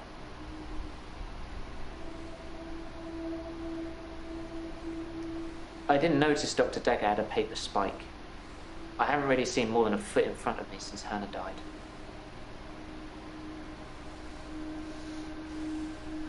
I read the last few weeks of Hannah's diary a while ago. I must have accidentally dropped in some clothes for the Salvation Army bin. It's funny, because I wasn't going to read it. She said she'd fallen out of love with me. That she was going to break off the engagement. But she didn't love me. I regretted it.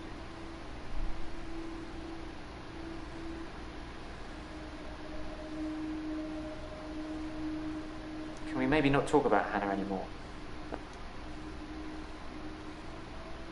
I regretted that I mourned for Hannah so long. I regret the grief. I regret all the days I slept through because of it. Had I known she didn't love me anymore, things would have been different. I'm a bit angry now. If I had that day over again, I may just still pull out in front of the driver.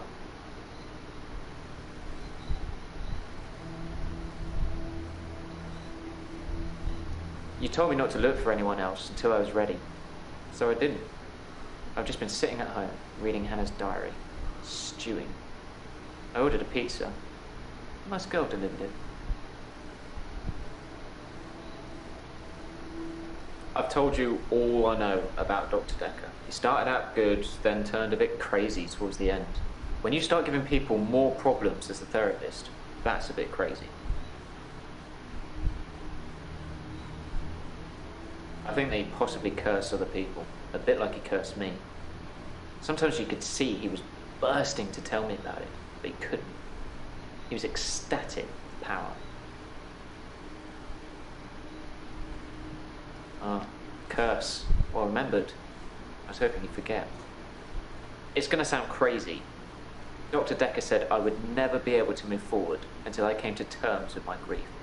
And so from this point on, I start to relive the same day over and over again until I made something of it.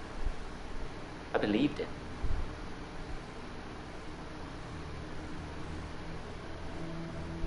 I didn't want to believe him. I remember I said, you can't just say things and they happen. He laughed and laughed. I think he was going mad. He said he'd give me a demonstration. He held his hand outstretched and told me to look at the flame. There was no flame, and then there was. He was holding a flame in his hand that had come out of nowhere. And he tried to hypnotize me to make me forget it.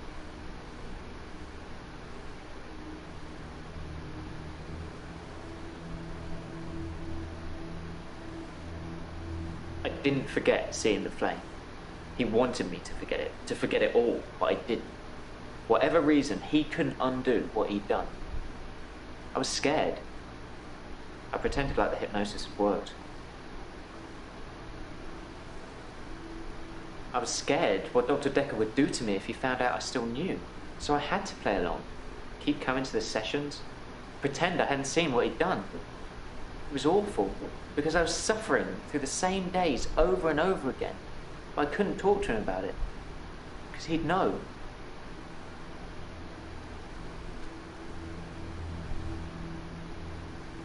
He'd become bored of me, so I got much of my insight from calls or messages he'd take during our sessions.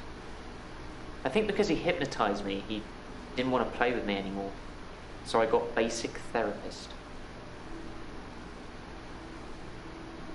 He told me lots of people get depression, to become more active, see more people. And although he wouldn't always be there to listen, Jaya would be.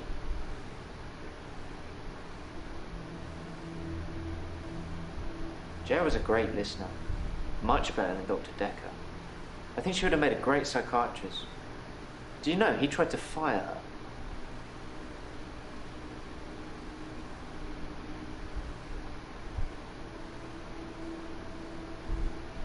Yeah, he fired her.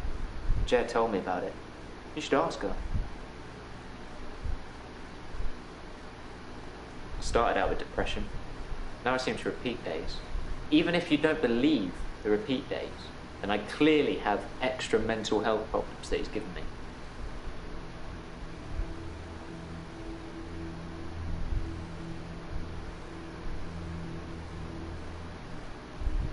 I didn't kill Dr. Decker. I wanted to be as far away from him as possible. I don't know who did. It took a week of days to get that pizza girl to smile. And you know what did it? A tip, as much as the pizza cost. So money does make you happy.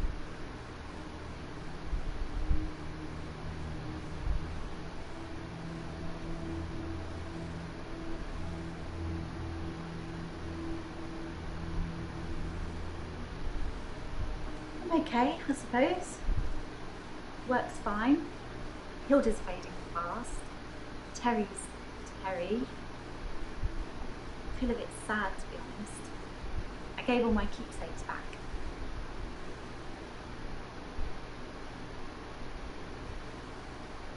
Well, I thought about it, and well, I know you said it was okay that I should keep them, but maybe it did look a bit suspicious, me having things that belong to patients who've died in my care. I don't want people to get the wrong idea about me. The locket, the watch, the ring, even the little bird Sarah Decker gave me. I wasn't supposed to mention her. I know it's silly, but those things meant a lot to me. They were reminders that I'd helped those people.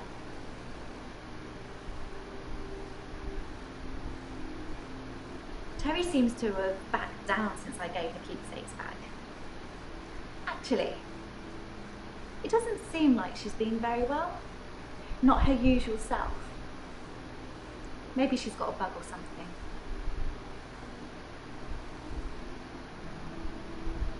Dr. Decker's mother. She was one of my first patients, but she died a while ago. It's true then. I'd heard Dr. Decker was stabbed, but I didn't know for sure. It's weird that whoever did it would choose the paper spike. Dr. Decker used to play with it in our sessions sometimes. You know, pick it up, handle it while we talked. I remember once, He pushed the spike through his skin. At this bit, here, between his thumb and his finger. He said he didn't think I'd mind the sight of blood, being a nurse and all that, but actually, there wasn't any.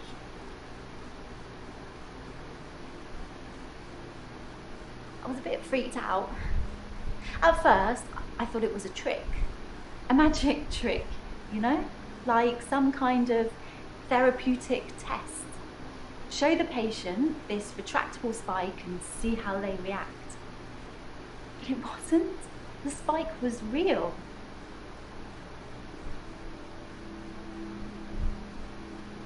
Dr. Decker gave me the paper spike to try.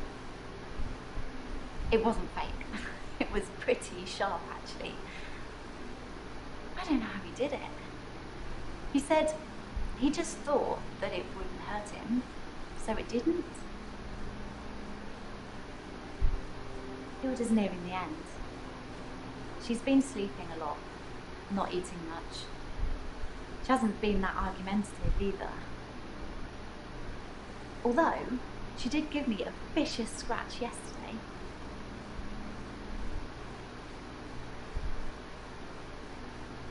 It was nothing.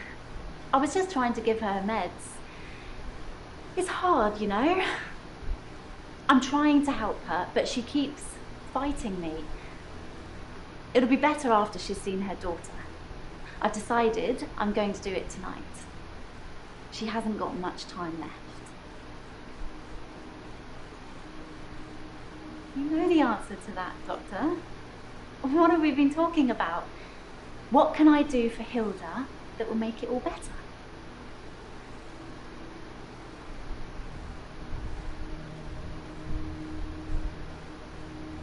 That's the plan. I know, it sounds unbelievable, like I'm making it up.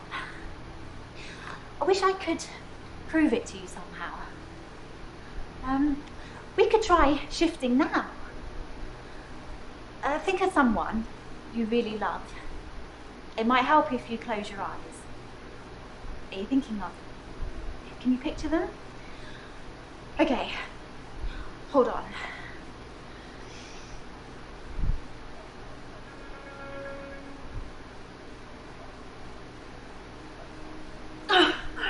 Sorry, I don't think it's going to work.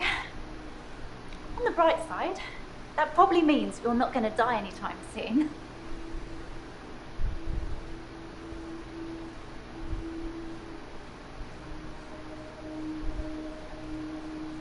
It's tricky.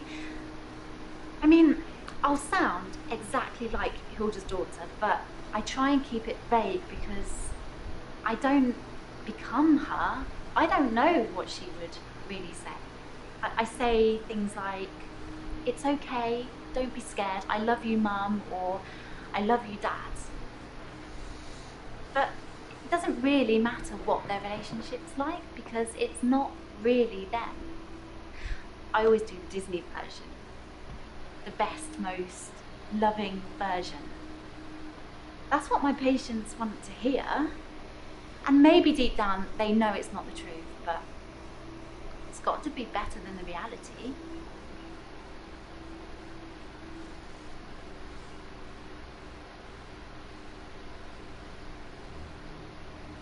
Does it really matter if it isn't the truth? Isn't it worth it if it brings them peace? Tell me honestly, Doctor, do you really think that what I'm doing is wrong?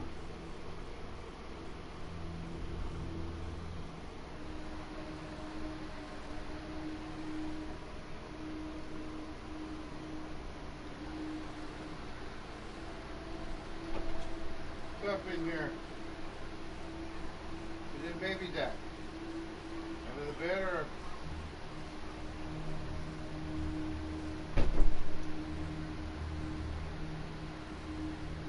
Good, because I really feel this is something I have to do.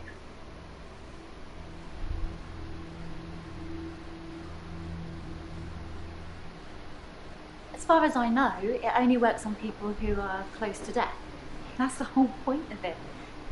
I have to hold their hand, and they have to think of the person, and they have to be near death. And those seem to be the 3 criteria.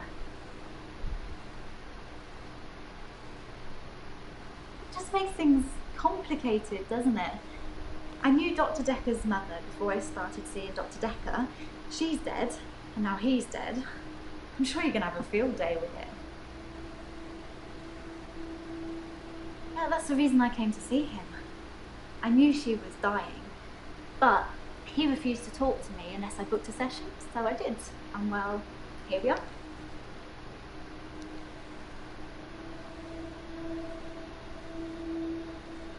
I told Dr. Decker that his mum was dying, that he should see her before it's too late.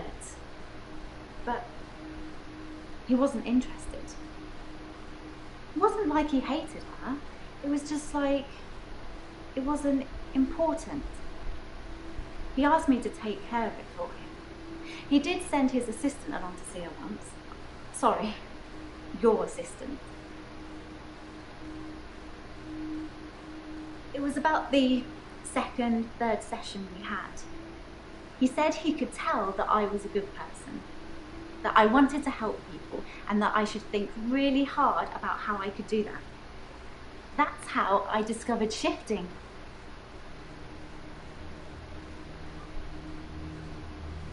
All Dr. Decker did was encourage me to think. But the shifting, that's all me.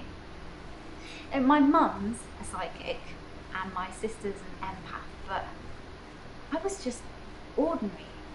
I always felt like I wasn't special, like I was missing out. But I wasn't. I just hadn't discovered what I could do yet. Sarah Decker was one of the first ones I tried shifting for.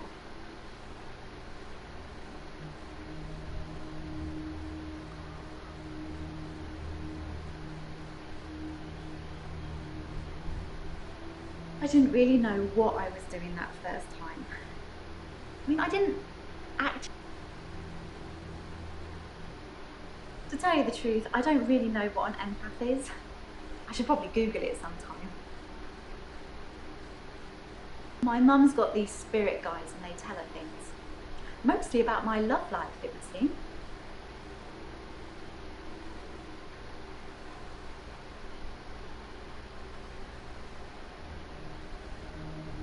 I'm actually a classically trained pallbearer. There are a lot of health and safety considerations. Not everybody can do it. Well, properly at least. Occasionally I step in if the funeral director is short-shouldered. I do remember her face. She wasn't upset in the usual way. She seemed agitated. Her husband must have been a giant. The coffin was so heavy. I remember because aft port side sprained his ankle. That and he wasn't lifting correctly.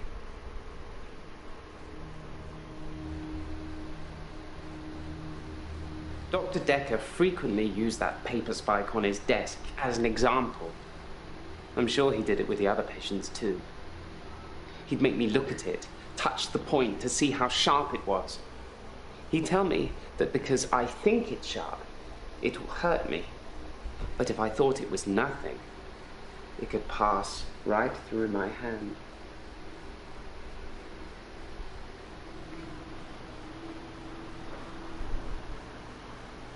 I have absolutely no idea what you're talking about, Doctor. I saw Claire Castleford's husband in the coffin myself before carrying him to the grave. He is in the ground. I'm sure it wouldn't take much for the police to get an order to have him exhumed. Just make sure it's done on Tuesday morning when I'm off.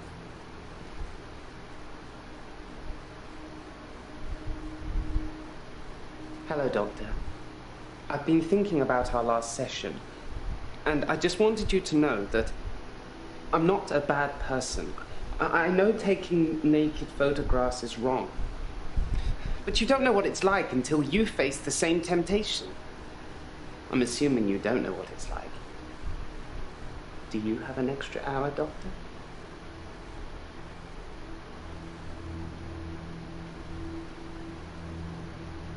Thank God for that. There's someone else in my hour. A hooded figure, watching me and following me. I've followed it too. I don't know who it is. My initial thought was that it was you.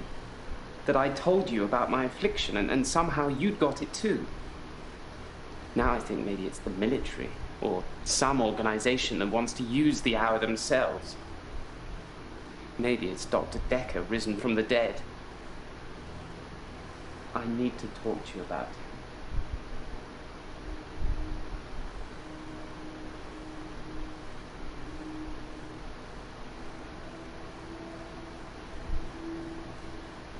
Whatever it is that's following me, it doesn't want to catch me yet. If I move towards it, it runs away. And when I follow it past temptations. A bar brawl, an open till, an open bedroom window. Like it's testing me.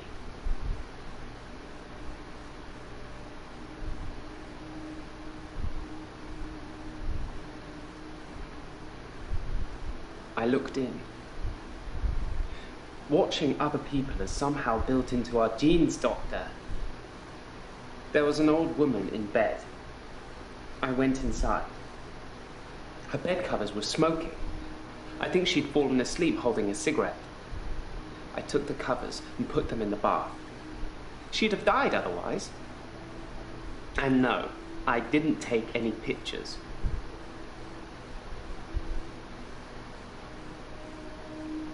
I split the brawl up.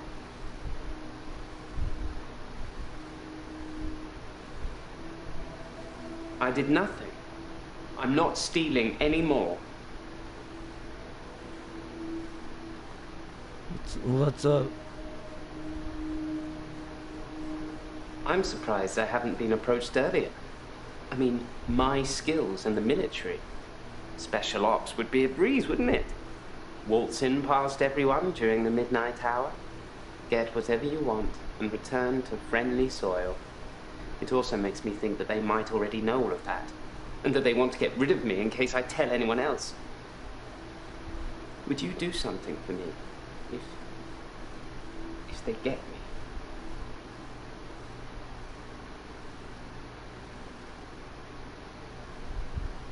Would you tell Jessica I love her? She didn't really know me that well, but I did love her. And also, there's a hard drive in the bottom drawer of my drinks cabinet. Please destroy it. Please, don't look at it.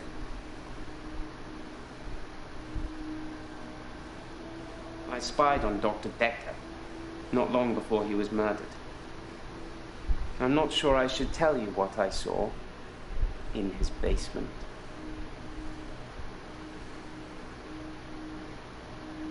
I'd been feeling uneasy with Dr. Decker for some time.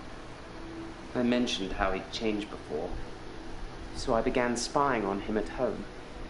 One night, the basement door was open, and Decker was returning upstairs. I skipped past him, and there she was, a girl. It was difficult to tell. It was dark, and she was chained.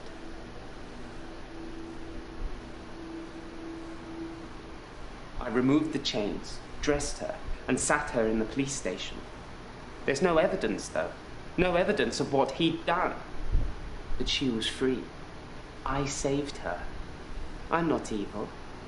I destroyed evil.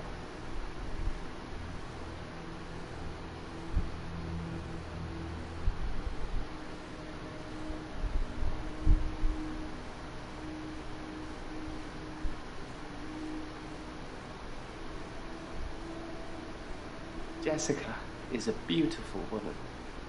I've not spied on her since the incident we talked about. I have real feelings for her, Doctor. I just...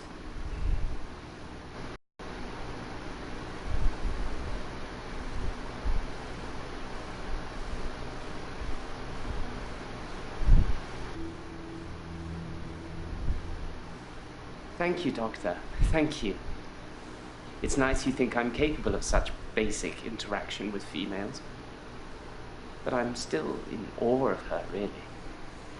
I will think about it, though.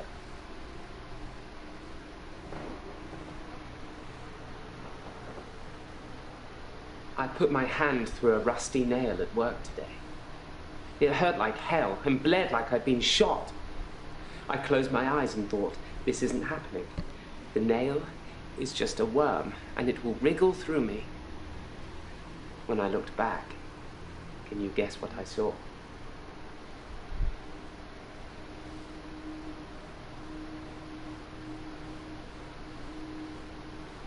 When I looked back at my hand, it was healed. Look, see?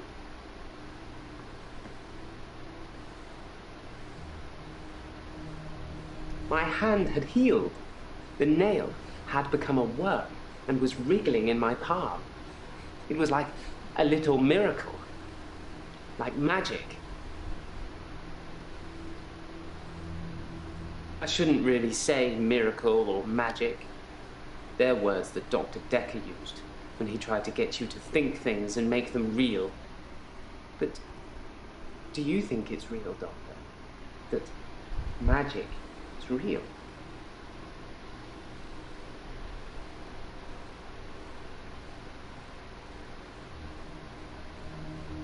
Then so it is. Close your eyes. Imagine you're in a graveyard, looking at the gravestones. One catches your eye, so you take a picture of it, a picture that you now have.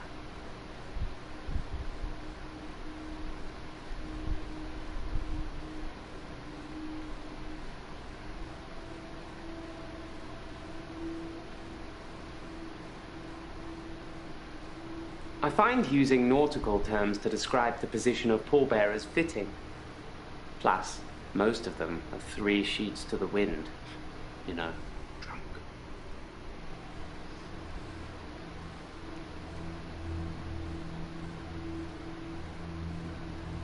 I'm fine. I'm ready for my grief counselling. I emailed you Mariana's address. I don't know why you'd want it. I suppose you're going to start doing home visits now, like Dr. Decker?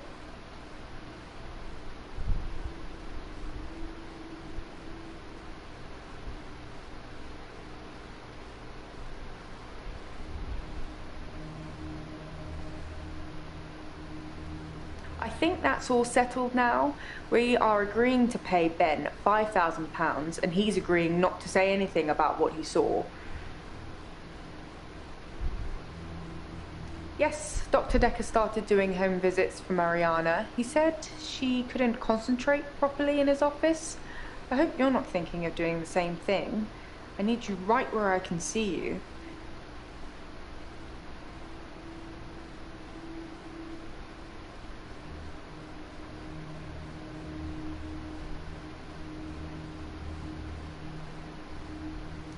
Grief is such a strange word if you keep saying it. Grief, grief, grief. It sounds like somebody's being whipped. And you're gonna ask me how I feel today?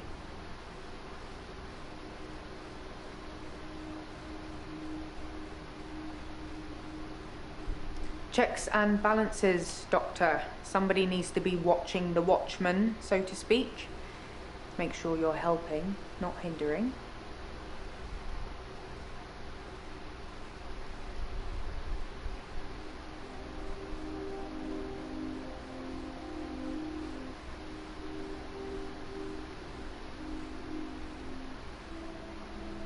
He probably did his fair share of helping and hindering.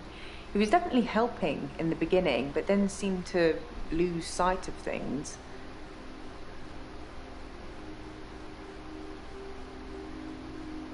I think he was so overwhelmed by the patients he was getting. His curiosity just got the better of him. There was a definite turning point.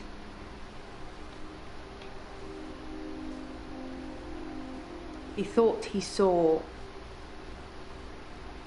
a creature coming out of Dr. Decker's mouth.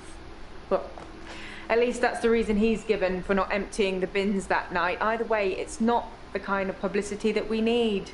Shiny, happy, sane people.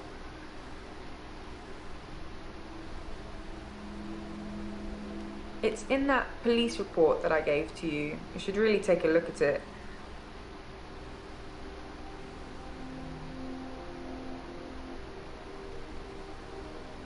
somewhere around the time Professor Alderby turned up. That seemed to unsettle him. And then we had a flood of extra weird patients. I think it was all too much for him. I think I misjudged him. I hope you deal with it better.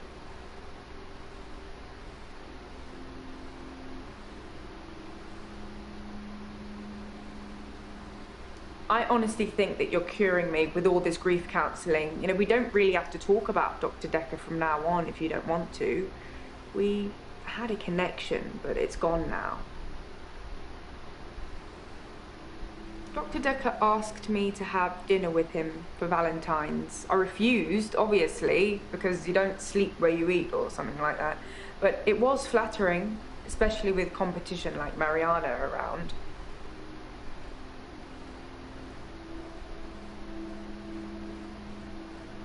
Sorry, I didn't mean I was competing. I was happy Mariana was going out with him. I didn't want to be romantic with him. We had a stronger connection than that.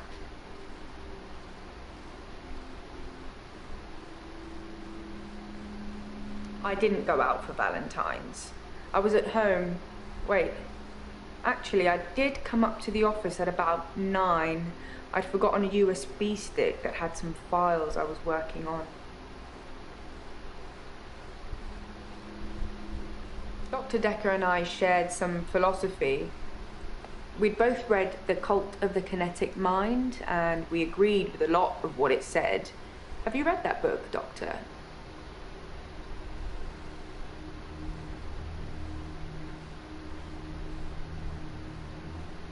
In Cult of the Kinetic Mind, the author suggests that everyone is capable of psychokinesis, and that the cult leaders specifically had these powers that turned their followers into disciples. It's not a fun read, but if you're into psychology, it's a blast.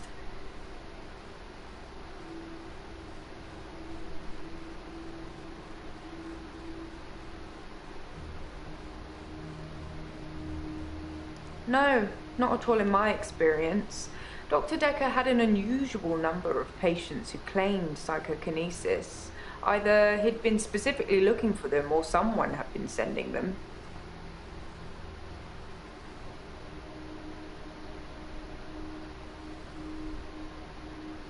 Psychokinesis is the ability to change the physical world without actually touching it, just by using your mind. It's not just about bending spoons. It covers all sorts of things like telepathy, telekinesis, telesabalas. Shoot me, I'm a Kojak fan.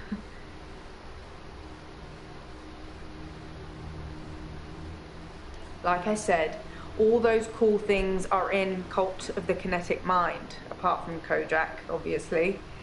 If you ever get a patient who thinks they can change the world with just their mind, then duck, just in case they can. But seriously, do a whole load of shrinking and make them better.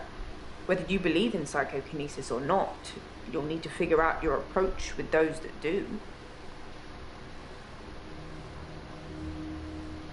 It's entirely possible that someone is targeting this practice with psychokinetic patients. To what end, I don't know.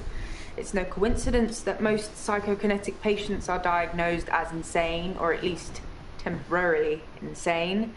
It's a handy diagnosis if you're facing criminal prosecution, especially if it's for murder. How do you make people who think they have special powers better? Do you remain passive and support, encourage them, take them away?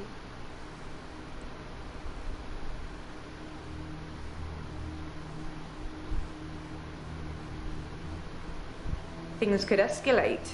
Building trust is one thing, but at what cost?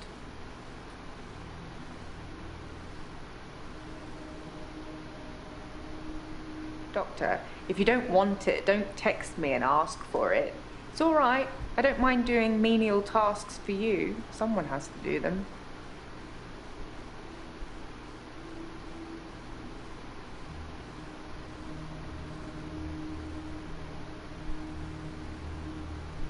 Honestly, I think Dr. Decker had a bit of a crush on Mariana, or vice versa. I'm not really sure. There's some footage from their home sessions if you want to see them.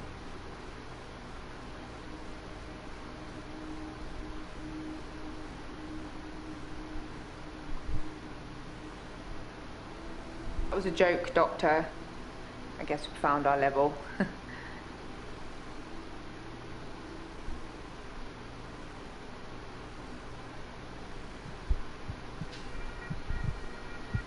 You can stop looking at me like that.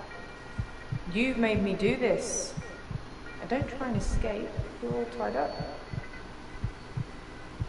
Now tell me the truth. Is this a dream?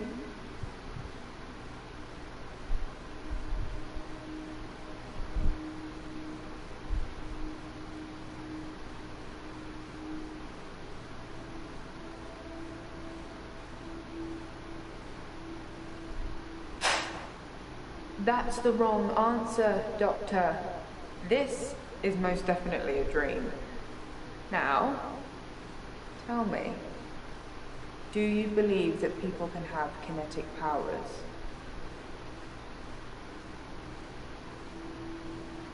And how do we treat people with kinetic powers? Do we encourage them or do we discourage them?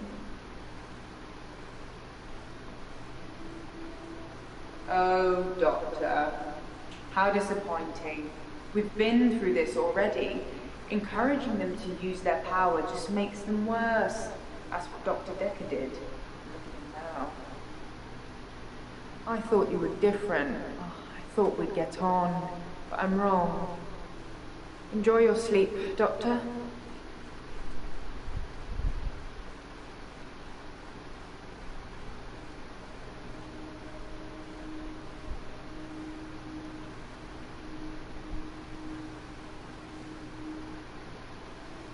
There's someone else in my hour. I brought David back to life. I removed the chains, dressed her. It was Iris.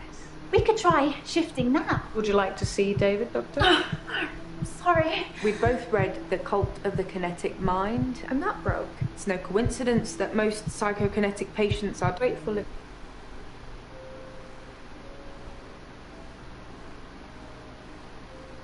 Morning, Doctor. You're looking a bit unwell. Are they getting you all wound up? Well, have a look at this. I found it in Dropbox. Apparently, Dr. Decker lent Mariana some money. Sounds dodgy, doesn't it?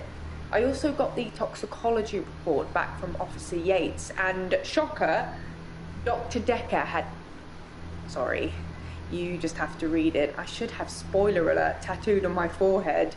And can we not do the grief counselling thing today? I'm all sorts of behind on work and I'm getting more stressed out watching it all pile up. If you need anything though, I'm here.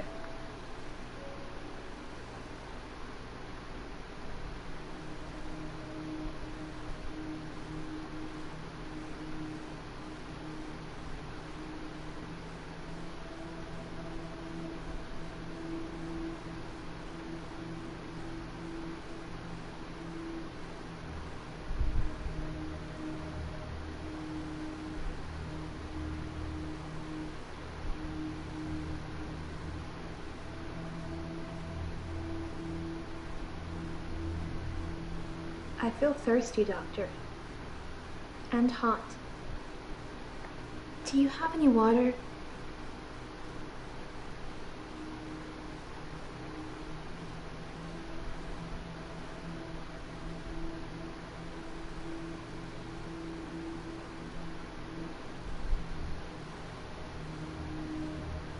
I've been drinking a lot of water recently.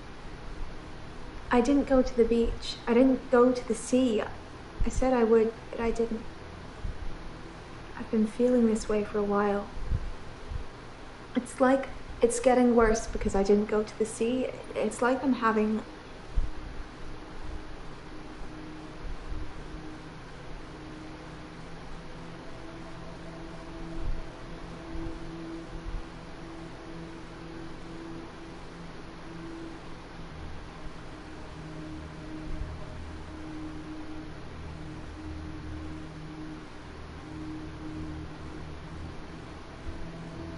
I don't feel well. I feel sick most of the time, dizzy, thirsty. I got a head fog like you wouldn't believe. My doctor, Dr. Rose, sent me for blood tests.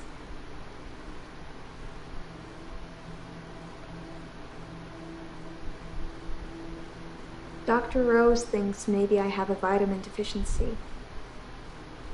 I can tell she has no idea. She smiles, but she hasn't got any answers. I think I probably need to go back to the beach. See, doctor. It's calling me.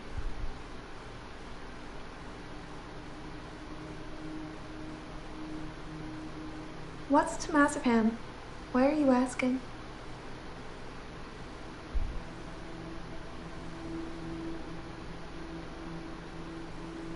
This sounds crazy, but I can hear the sea. It's like an alarm going off in my head. Do you know where the sea is? From here? It's over there. Wherever I am, I know exactly where the sea is. It's like a compass.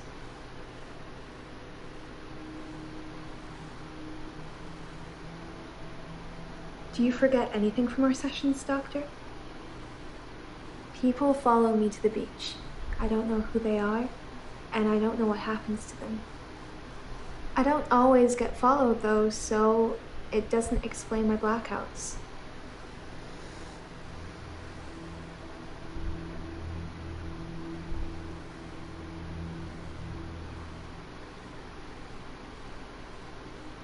I hear a sound like singing, calling me.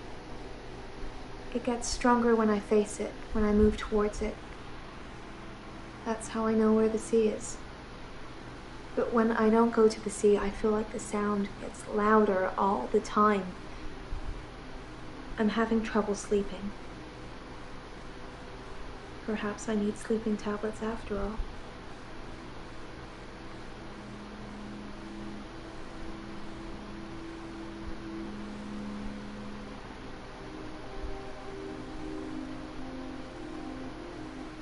I have this recurring dream. I'm at the beach. I strip and walk into the sea. The sea feels warm and comforting. Not cold and harsh like you'd think. I swim down to the bottom of the ocean. I can breathe freely. I can breathe water. On the ocean floor ahead of me, there's a beautiful creature. A glowing being with wispy limbs. It's so warm. I'm transfixed. But my feet shift. I'm unsteady. Below me, the floor is woven in human flesh. Dead bodies, but some of them still struggling for life. These are the ones touching me, gripping my feet. Scream. That's when I wake up. Do you have that dream, Doctor?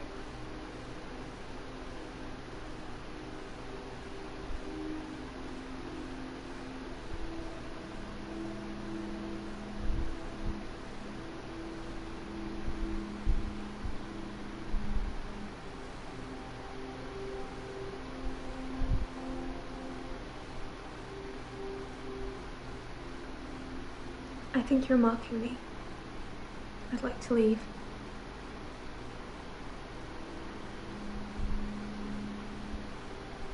It's a dream, Doctor. Stranger things happen in dreams.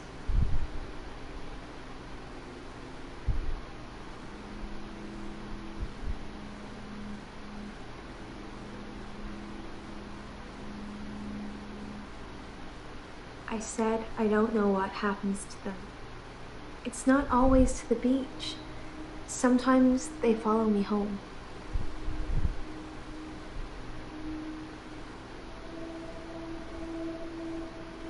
My home is in Chantry. You know that. You rang my doorbell last night.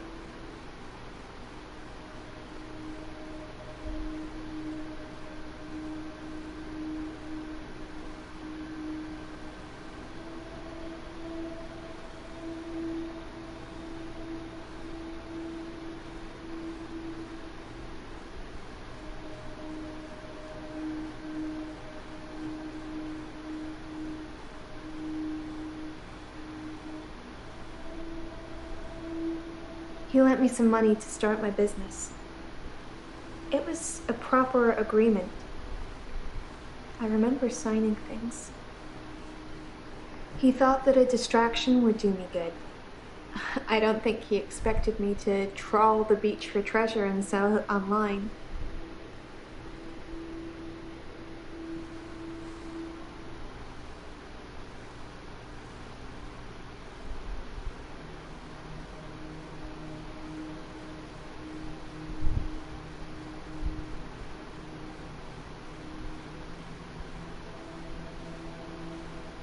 I don't know. I didn't kiss you, but you just followed me, like the others. I don't feel comfortable here, Doctor. I'd like to leave.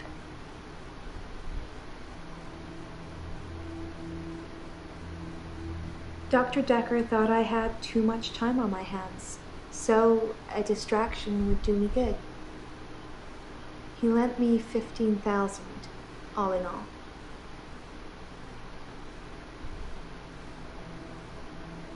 I've seen Dr. Decker drink, but not that much. Certainly not during our sessions. He had other things on his mind, I'm sure.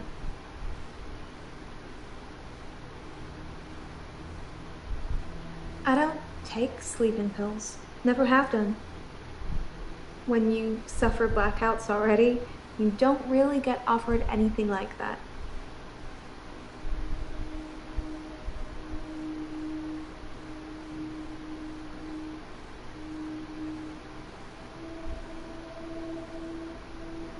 He's the cute, sad-looking one, isn't he? He asked me out, and I said I'd let him know. Do you think I should go out with him?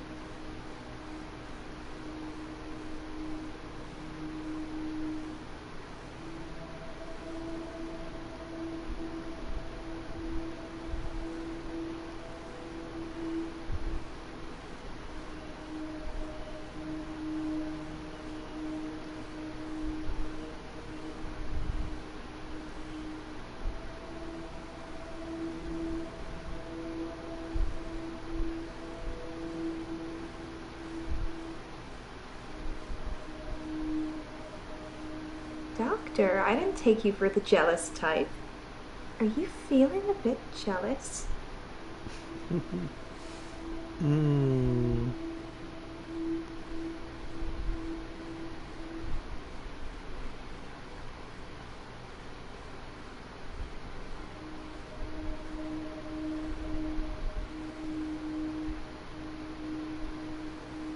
That answer would have a lot more weight if you stopped coming around my house.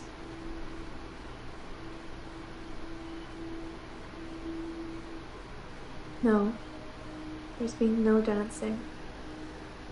I haven't been feeling that well, Doctor.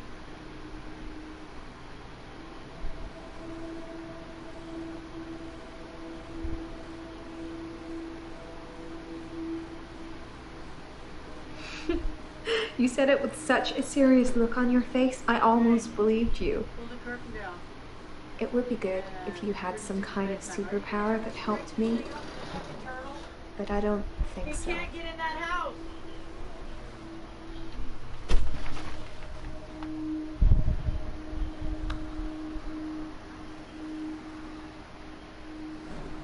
It's a referral letter, Doctor. Don't overthink it. A girl can't be too careful with everything that's been going on. If you say so, it must have been your twin then.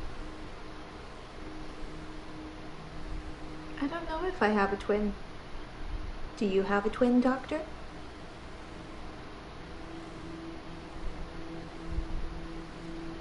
I know you don't. It was definitely you, wearing what you're wearing now.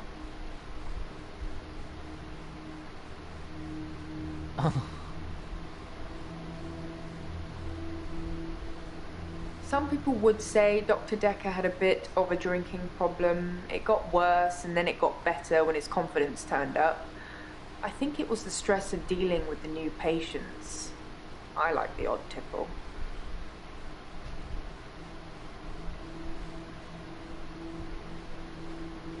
I'm on temazepam to help me sleep. If you mix it with alcohol, it's a bit trippy, or sometimes it can make you sleep forever, so I try not to do that.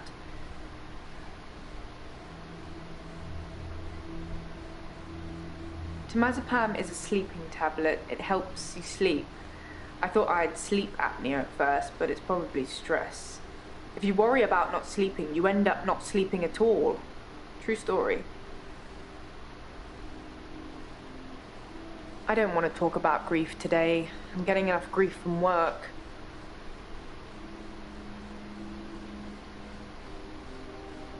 I don't know if you know, but Professor Alderby used to be my professor. He teaches history and psychology, amongst other things. I know it's not technically work, but he asked if I would allow him to have the video footage of his sessions with Dr. Decker. Dr. Decker wanted to be removed from all of the videos, so it's jump cut up to jump cut, but I'm sure you've already noticed that. I didn't think you'd mind, since it wasn't your case anyway. Mostly it's the professor talking about how he viewed reality back then, in so much as he thought it was changeable. There's nothing else to do but watch while things are encoding.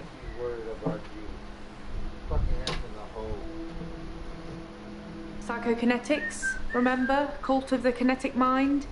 Professor Alderby said it was recommended reading to help psychiatrists in their frontline battle with insanity, he likes to call it. You got your bed under there or something, girl? You probably got a pile of dirty clothes under there sleeping on the lawn. I've been known to drink, not as much at the moment, not as much as Dr. Decker did. He kept at least one bottle in his desk drawer at all times. You can't imagine the amount of times I wanted to sneak in and have some.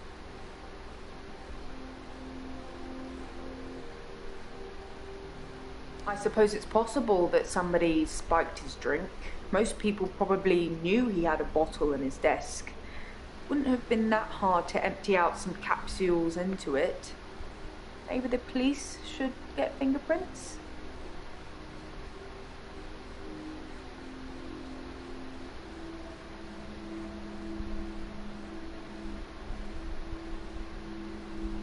I'll go and suggest it. Make sure nobody touches the bottle in the meantime. Professor Alderby saw the relationship between psychiatrist and patient as a winnable battle. The patient must be cured by removing their psychokinetic ability, if present, either by telling them it doesn't exist or by using another psychokinetic ability to negate it. It's a long time ago, I can't remember all of it. There was a specific example. If someone tells you they can fly, you tell them you control air currents and that from now on they won't be allowed to use them. This would normally stimulate the brain in such a way that the patient stopped thinking they could fly. The main danger as the therapist is believing that you can control air currents.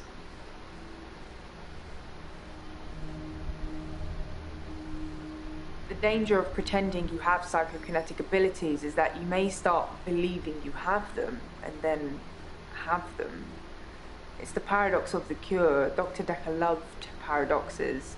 His favorite was the grandfather paradox. If you can travel back in time and kill your grandfather, then you cannot be born. But if you cannot be born, then you cannot kill your grandfather. It's a time traveler's chicken and egg, if you will.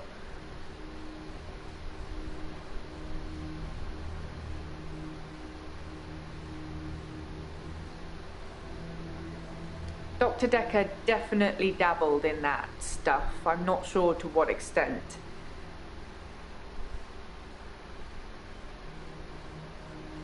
There's a lot of stress in here. We're dealing with people's lives. How do you relax, Doctor?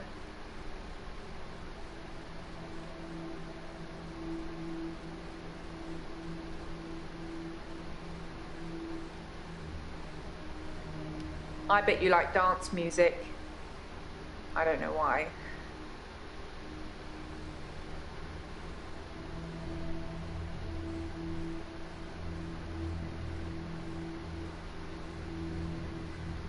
I like Professor Alderby.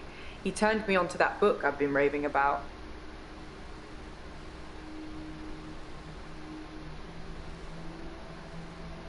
I have no idea. Maybe he was an undercover secret agent. Maybe he was getting more annoying as time progressed. You're not, though. You're lovely. Is this a good time to ask for a raise?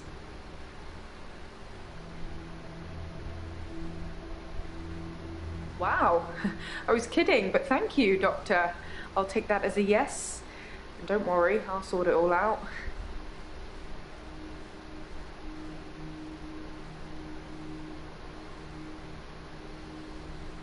The Cult of the Kinetic Mind. I should start selling them myself.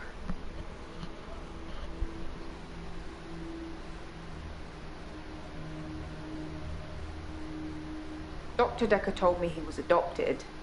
His birth mother only turned up 5 years ago because she wanted money for her experimental cancer treatment.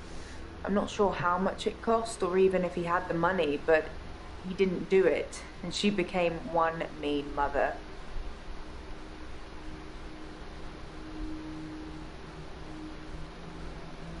I love video games.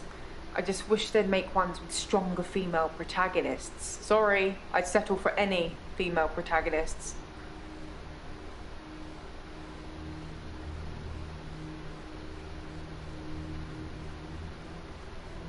Mariana thought I played hockey, whatever that's supposed to mean.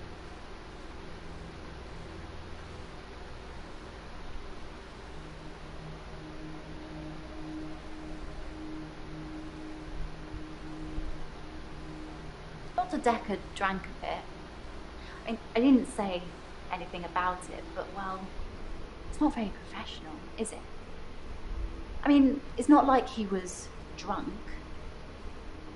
It must be very stressful being a therapist. Do you find it stressful, Doctor?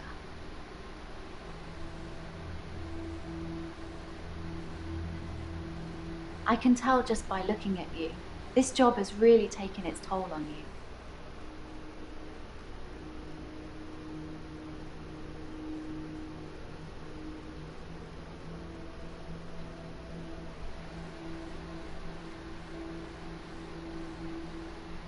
Most people have taken sleeping pills at some time or another, haven't they? It's probably quite easy to get hold of them. Although, I have to get a doctor to sign a prescription if I need any at work. It's probably the same for Jaya.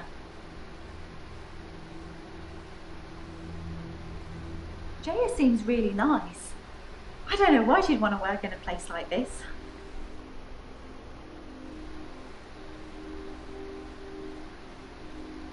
I just mean, get all these weird people coming here. I mean, I've met some of them out in the waiting room. I know they're just people, but a couple of them have seriously given me the creeps.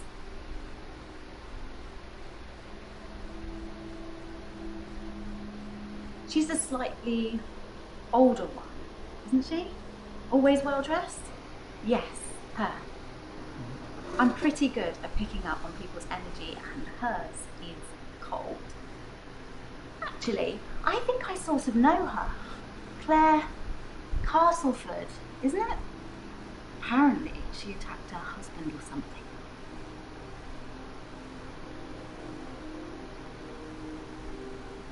Hilda died last night. I was there.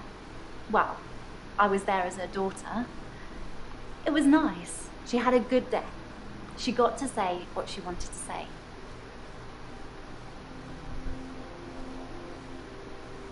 Hilda was Hilda to the end. I was the doting daughter. Don't worry, everything's going to be okay. I love you, Mum. Then Hilda, with almost her last breath, looks me straight in the eye and says, "Don't let them take Amelia."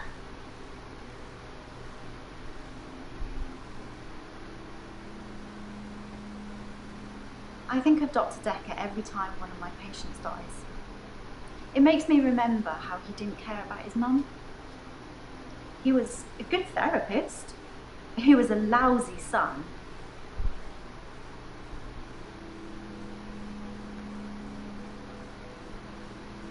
I was angry at Dr. Decker. Hilda's daughter, she's in Australia, so fair enough, maybe she really couldn't get over to see her. But Dr. Decker's mum was dying literally on the other side of town, and he just couldn't be bothered. I shifted for her, but in a way I wish I hadn't, because it let Dr. Decker off the hook, you know? I didn't realise how little he cared until I told him the news.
You've never seen me angry, have you, Doctor? Don't say things like that when you don't mean them. It causes upset.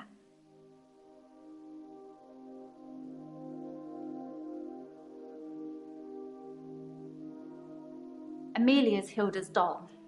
She used to have about 9 or 10 of them, all glassy-eyed and creepy looking, with frilly dresses and curls.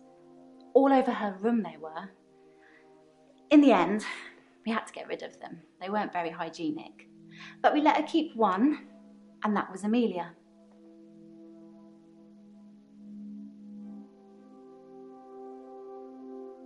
Terry hasn't been into work for a few days. I hope there's nothing wrong with her.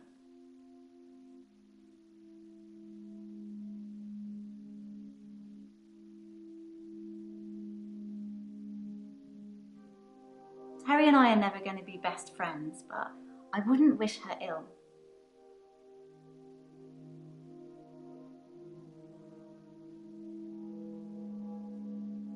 Yes, once. I wanted to show him what I could do so he could see for himself. I took his hand, I told him to think of a loved one, and then there was nothing. I mean, literally nothing, just an empty void. The only thing I could feel was his hand holding mine. I'm pretty sure without that I'm not sure I could have made it back.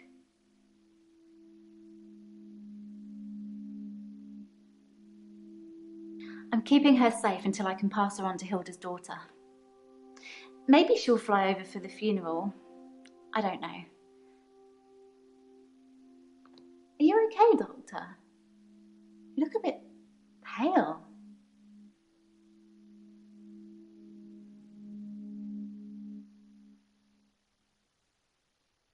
Yes, I told Dr. Decker.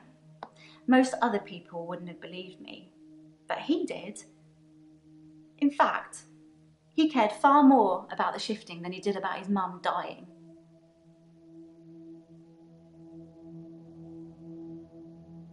For a moment, I thought he might cry, just for a split second. But he didn't. He just carried on with our session. I wish I knew what went on there. Jaya probably knows.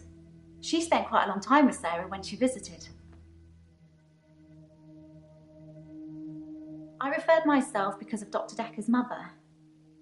Was I supposed to have a letter?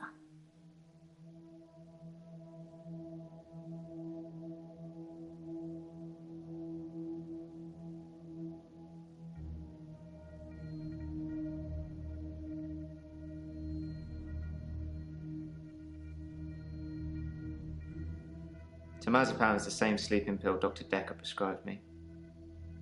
Why would he mix those with alcohol? People are such idiots. Which reminds me, that truck driver died.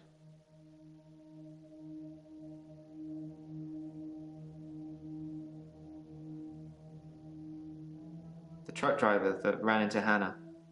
He was divorced, apparently. He killed himself. He mixed sleeping pills with alcohol too, but he died in his garage.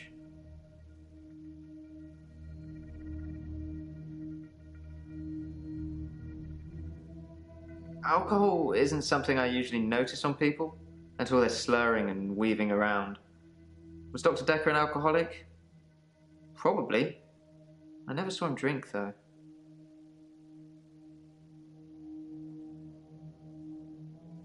I read it in the paper. He'd been drinking. Then he took the sleeping pills. Then he went into his garage and put the hose pipe through his window. Not until he put his daughter in the seat first.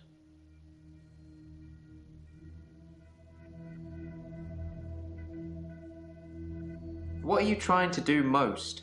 Cure his patients or find out who killed him?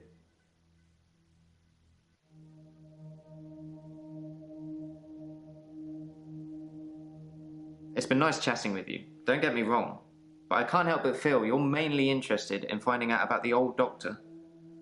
I suppose you already know Dr. Decker thought one of his patients was trying to kill him.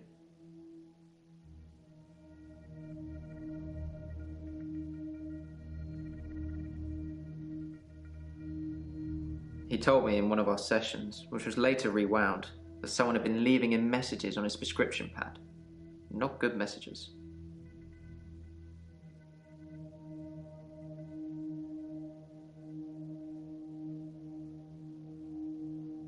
He didn't tell me anything specifically, just death threats. It was one of his many rants. I just sat there quietly, hoping he wasn't going to try and hypnotise me again. I asked him if it was a boy or a girl's handwriting. He said he knew who it was, and that they'd be in trouble. I think he was bluffing.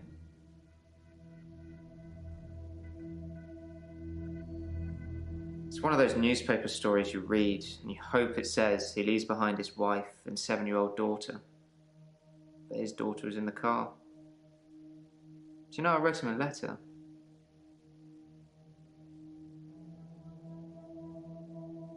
Dr. Decker told me one of the ways to get through my grief would be to write a letter to the truck driver. I tried to forgive him.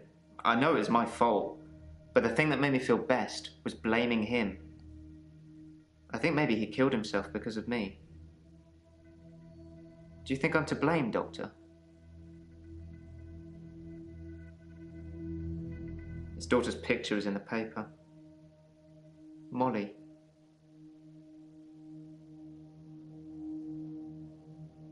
I'm feeling good. I ran into one of your other patients, Mariana. She's beautiful. I think we might go on a date. Ever since I saw a picture in the paper, I've started thinking I could see her, out of the corner of my eye, like she's watching me. Crazy, right?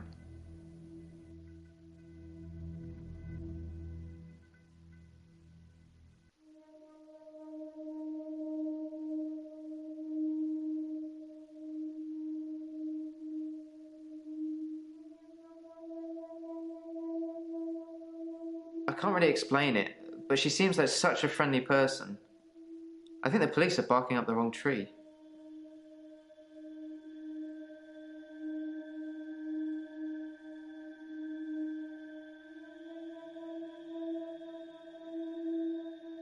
I think I've probably said too much. It's probably not the same girl anyway.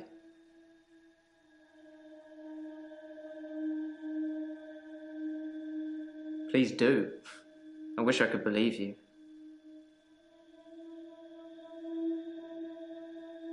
My solicitors assured me that I wouldn't have to discuss anything about my trial with you, so I'm not going to. Concentrate on my state of mind, and let me worry about other things.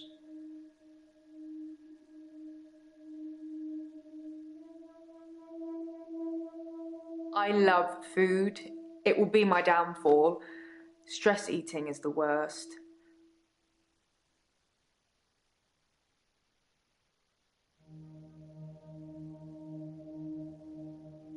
There's no lake house today, sorry. David's not doing very well. He's caused a problem with the girl. I need to do something. I've never used sleeping pills. I'm too afraid of what would happen to me in my sleep. If Dr. Decker was an alcoholic, he hid it well. I never saw him drink. He certainly never offered me a drink. God knows I could have used one. I never talked to Bryce, but I did talk to Iris. She didn't want to at first. She blames me for David's death, but as we both know, that's not a thing. Anyway, she said she was never locked up in any basement and had never heard of any Dr. Decker. So it's, as I first suspected, a lie. You didn't make all of that up so I'd talk to Iris again, did you?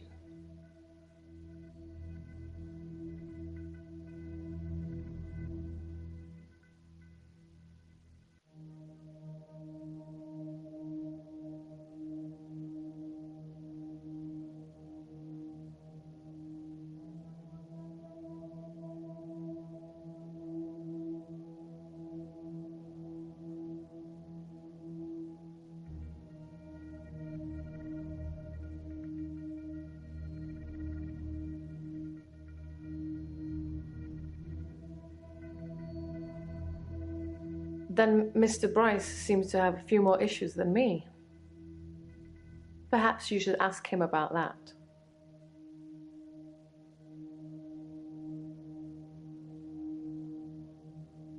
The little girl, our neighbor at the lake house, she says David is weird and creepy. Doctor! Oh, sorry, but I found some of the referral letters we were talking about. There is a pattern, but it's not the same for everyone. He said to get them to you ASAP, so here you go.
Oh, yes, here.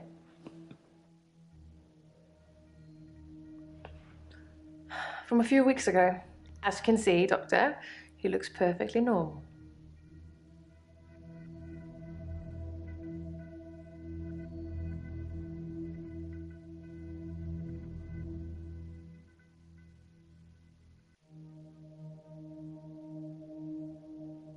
David hasn't been well, otherwise I'd taken you. Shall I bring him to you next time?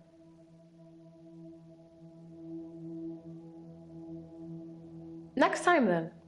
Although it will have to be just you here, and late at night. I can't have anyone else see him. David has been hunting and skinning again. But from the look of the torso, he caught a domestic cat. I'm being generous. It was definitely a cat. I spoke to David about it, but I have no idea if he can comprehend me or not. He just grunts at me. He doesn't even smile anymore. Not at all. Yes, sorry. I left out an important detail. The girl, Anushka, she was crying because her cat had gone missing, and she thinks that David killed it. Doctor, I'm worried. I'm worried that David's not going to stop at cats. He's killed deer, rabbits, wild birds, and now cats. I'm worried he might add little girls to his list. I can't stop him. I can't stop him. I can't control him in any way at all. Ever since I brought him back from the dead, he has done nothing but ignore me. I'm starting to think that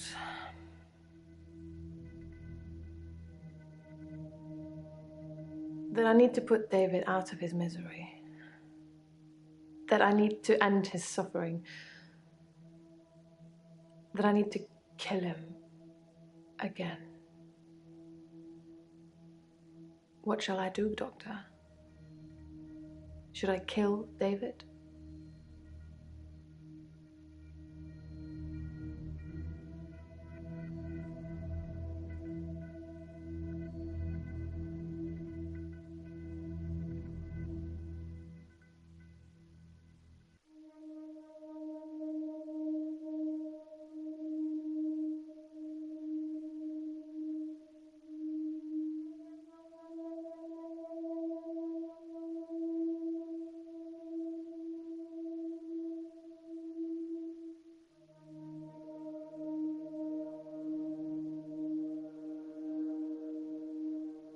I love him so much.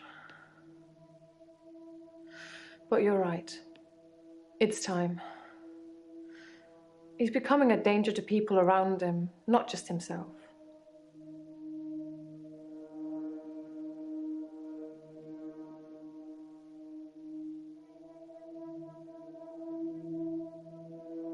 Dr. Decker was very quiet in our sessions after seeing David. After a while, he started talking about David like he was a pet, asking me what I fed him, what he'd do in certain conditions.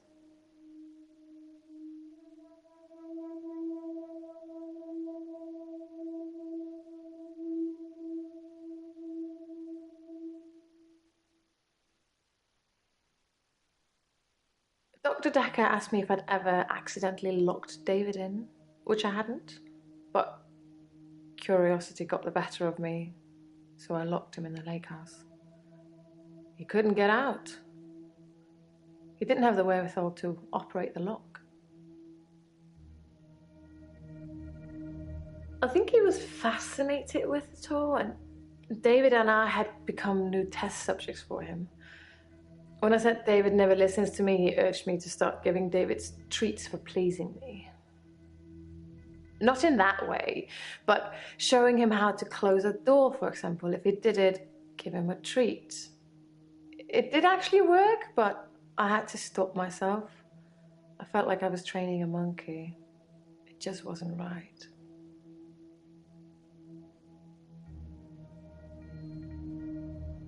That's an interesting idea, Doctor. There's not really something that needs to be done, though. I have no intention of reanimating anybody anymore. It hasn't gone very well in the past. My solicitors did refer me, but I ended up going privately as it was cheaper. I'm paying them enough already without them getting a percentage of my therapy bill.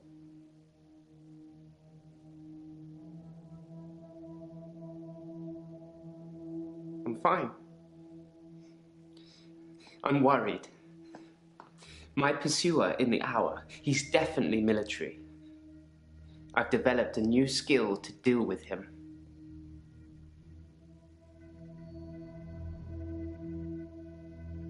Last night, I saw him draw something from his jacket. He was approaching me, grinning. I had nowhere to go. So I closed my eyes and imagined, well, I imagined being back home. And when I opened them again, I'd teleported.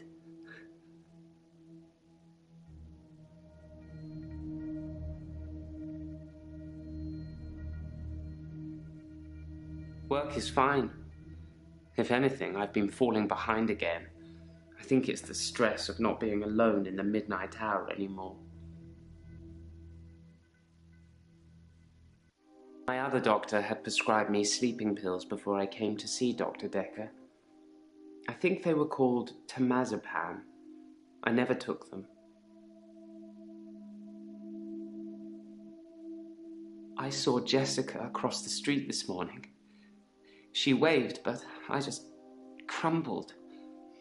Ever since I took those photos, I haven't been able to face her. Do you think I should tell her about the photos, Doctor?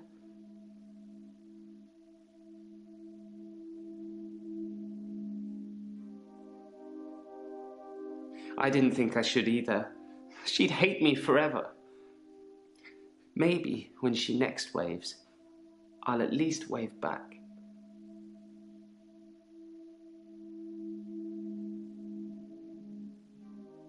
I stole a painting. There, I've said it. It was from the local gallery, Providence. I really like it, but I can't afford it. So I took it.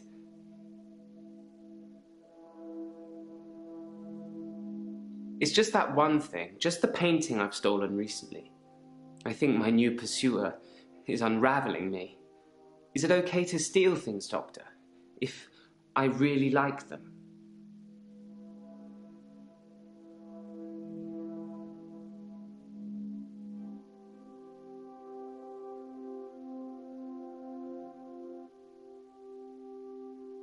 I didn't expect you to say that. But I suppose they're just things I'm taking, not people. It's not like I'm stealing people.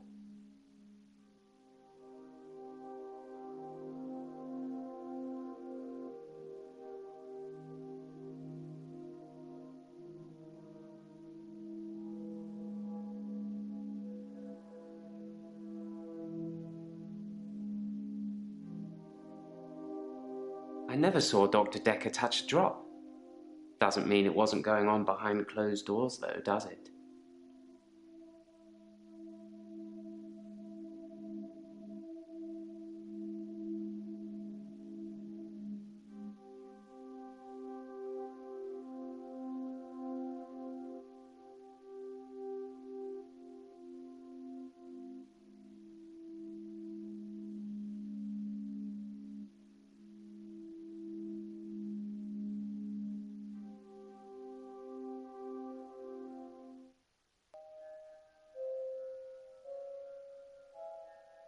You said you'd help me with my problem, but he's still here.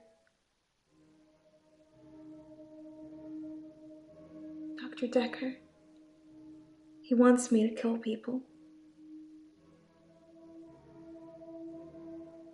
He wants them to follow me to the sea, to the creature. It eats them. It's getting stronger. Dr. Decker says when it's strong enough, it's going to walk again. That's why I black out.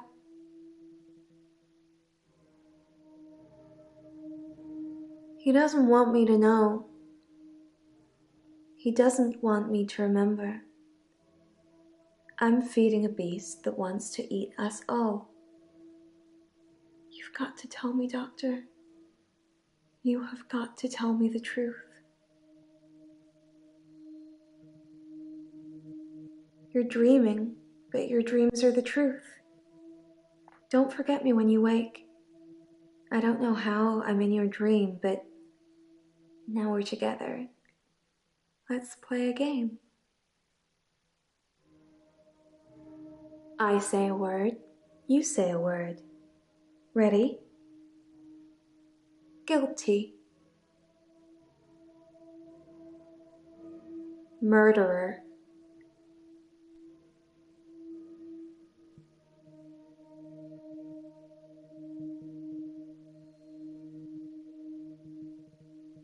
That's a good doctor.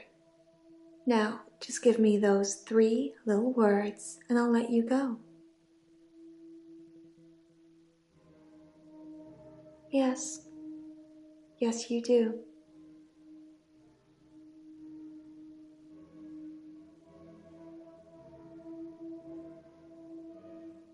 You rang my doorbell. The truck driver. The little girl. Killed himself. David is weird. Like she's watching me. I need to put David... Molly. out of his misery. Is it okay to steal things? Sleeping tablets, fingerprints. Dead bodies. I saw Jessica. Should I kill David? Hilda died last night. Do you think I should tell her about Psychokinetics? the photos? Dr. Decker seemed to like a drink. Bit of a drinking problem. It's probably the same for Jaya. One of his patients was trying to kill him, He lent me some money. leaving him messages. Creature, human flesh. I'd teleported. Do you have that dream, Doctor?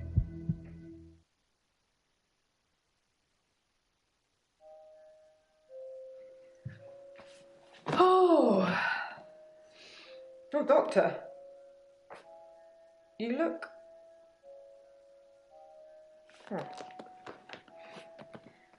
There's something I need to tell you.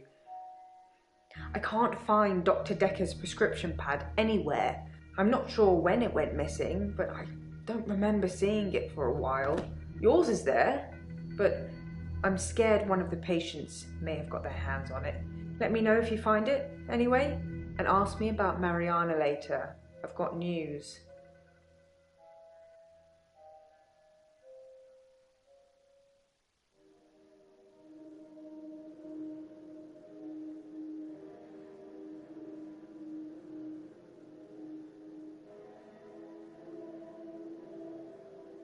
I don't dream, Doctor. I haven't dreamed for years now.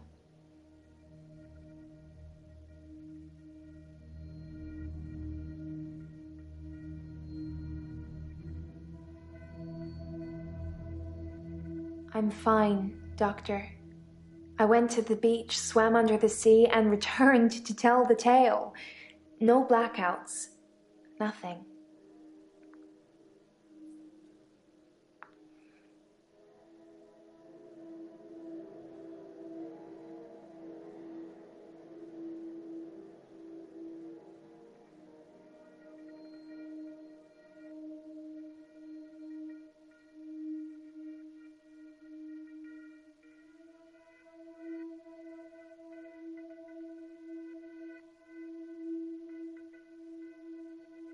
Why would someone steal Dr. Decker's prescription pad? I didn't even know he had one.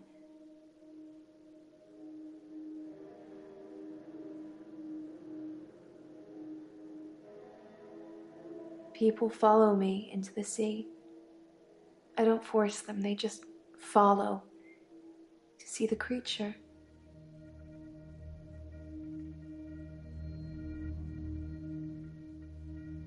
I'm not sure what you'd call it.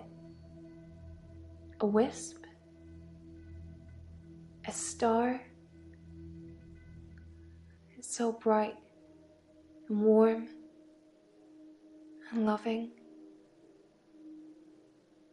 I don't know why it leaves me. It only wants the others. It feeds on them.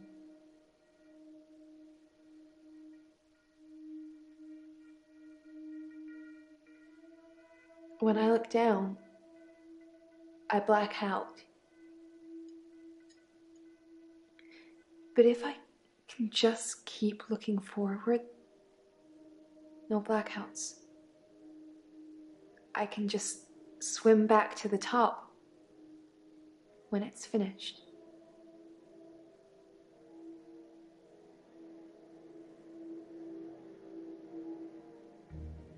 You really want to know? If I look down, it's writhing, just limbs of people from the clubs and the bars.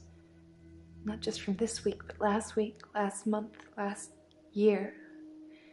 They all look terrified, but somehow still alive.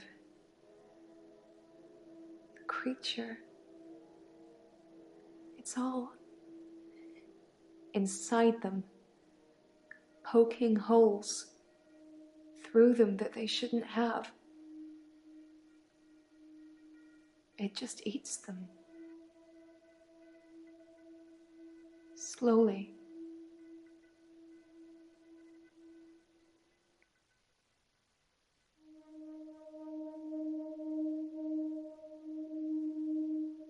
Yeah. I did say that was a dream, didn't I? Is it easier to swallow, knowing it's the truth?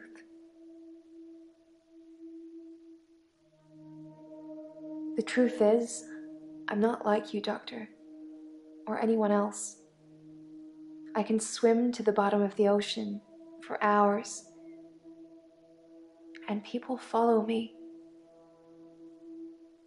even if it's the last thing they do.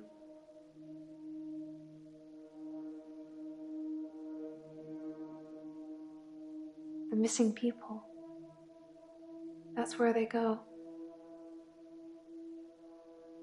I don't know I'm doing it. I swear I don't, Doctor. The creature. I hear it. It's hungry. Nobody can know. It's our secret.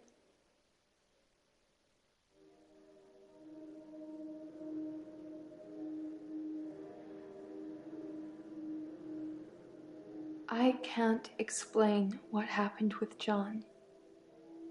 He followed me back from the bar that night and swam with me under the ocean. I blacked out.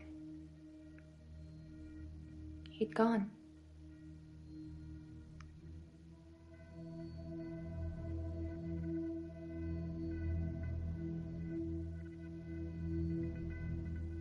You must have read about John in the news. He was a local student who went missing. He was a looker. And he had a way with words, but he was also a cheat. The creature liked eating him a lot. But I can't explain what happened next.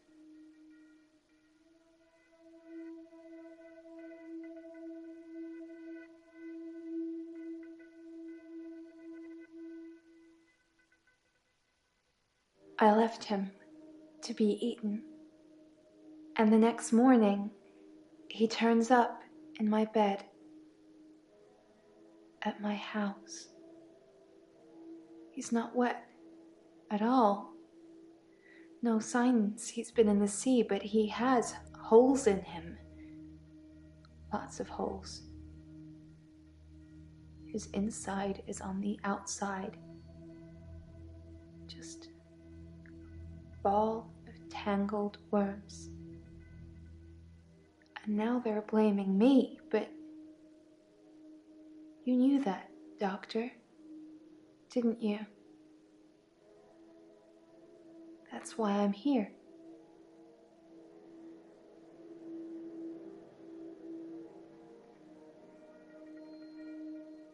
They think I killed John. John and some others. They need to know whether I'm insane or not.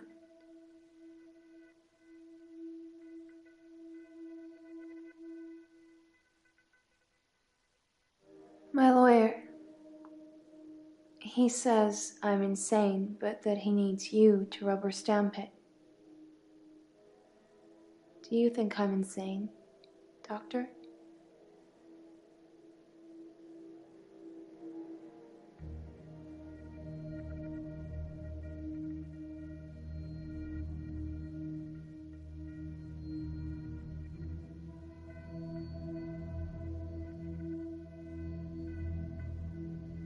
I told you how grateful I'd be.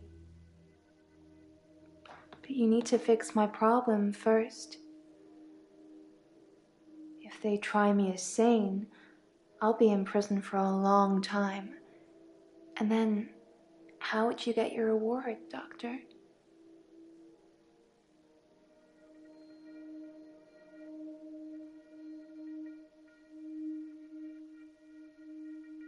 No! The creature killed John.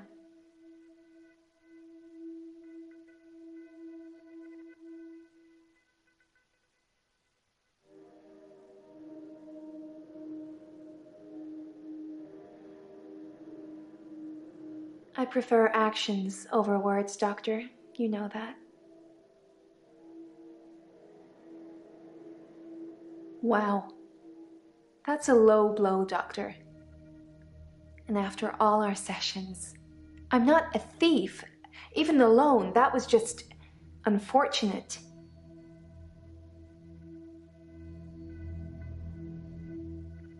Dr. Decker asked for his loan back after diagnosing me as sane.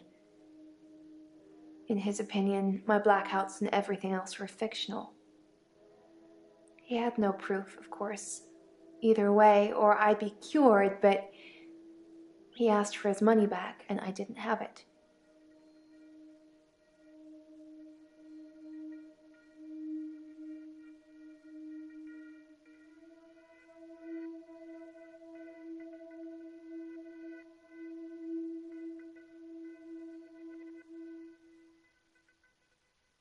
Why would I do that? Dr. Decker transferred our loan agreement to Claire Castleford. She bought him out. I owe her the money now.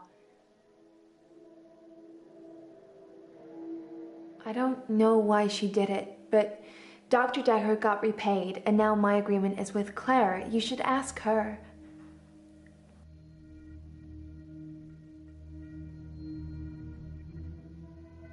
It's our secret. What will you tell people, that I'm feeding people to a creature at the bottom of the ocean? What proof do you have? You can't tell on me. You know what you do to me. When you visit, I let you do it because sometimes I'm ashamed of what I've done. You make me feel like I deserve it.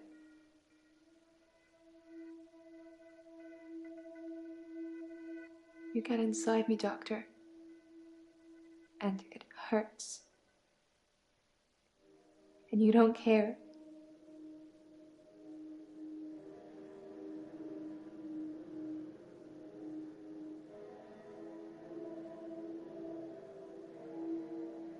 You're a naughty one, Doctor. You know you visited my home. Why do you keep denying it?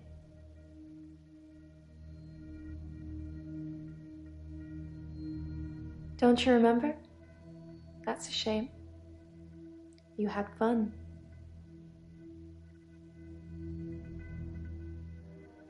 If you can't remember, I'm certainly not going to enlighten you.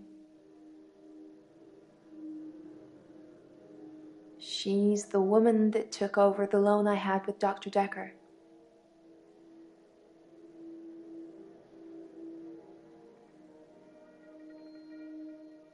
I've been reviewing your files. I know, I'm sorry, a bit naughty, but have you considered that Mariana may have murdered Dr. Decker because of the money she owed him? As she had most to gain. She got all the money if he died, and it makes most sense, doesn't it?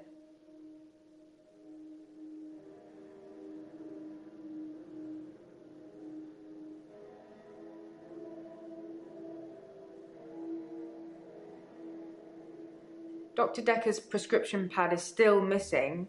I'll let you know if it turns up. I'm worried about you, Doctor. And the fingerprints on the bottle? Sorry, I dropped it.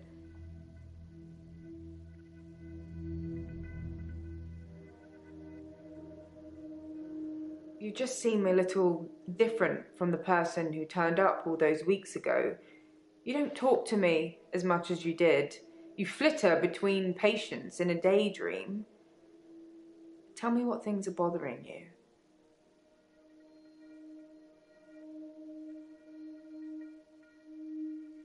Don't joke about going insane, Doctor. That's one thing I can't let happen on my watch. If you become insane, then I'll snuff you out.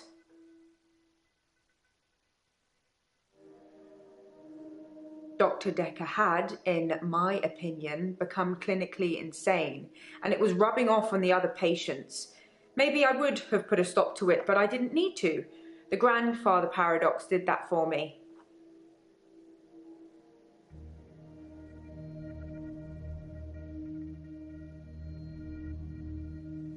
Dr. Decker killed his grandfather by going back in time.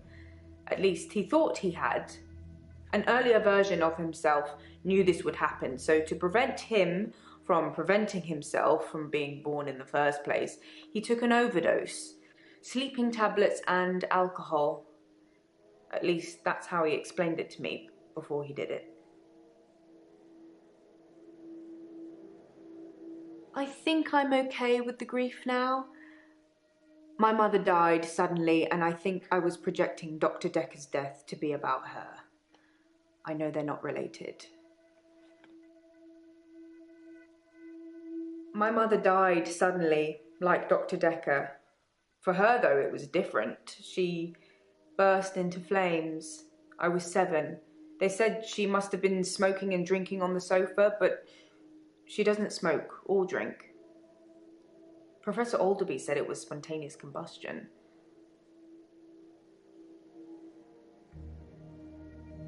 I didn't know anything about that. If I have any grievances with my employer, I spit in their coffee. I hope that's how you like it.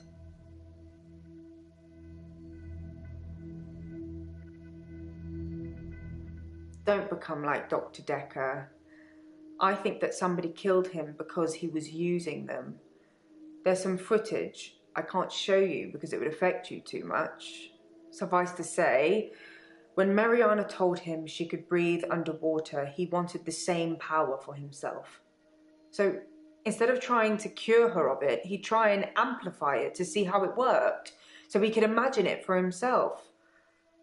I think he did that with all his special patients. I think he wanted all of their powers. If you believe in that sort of thing.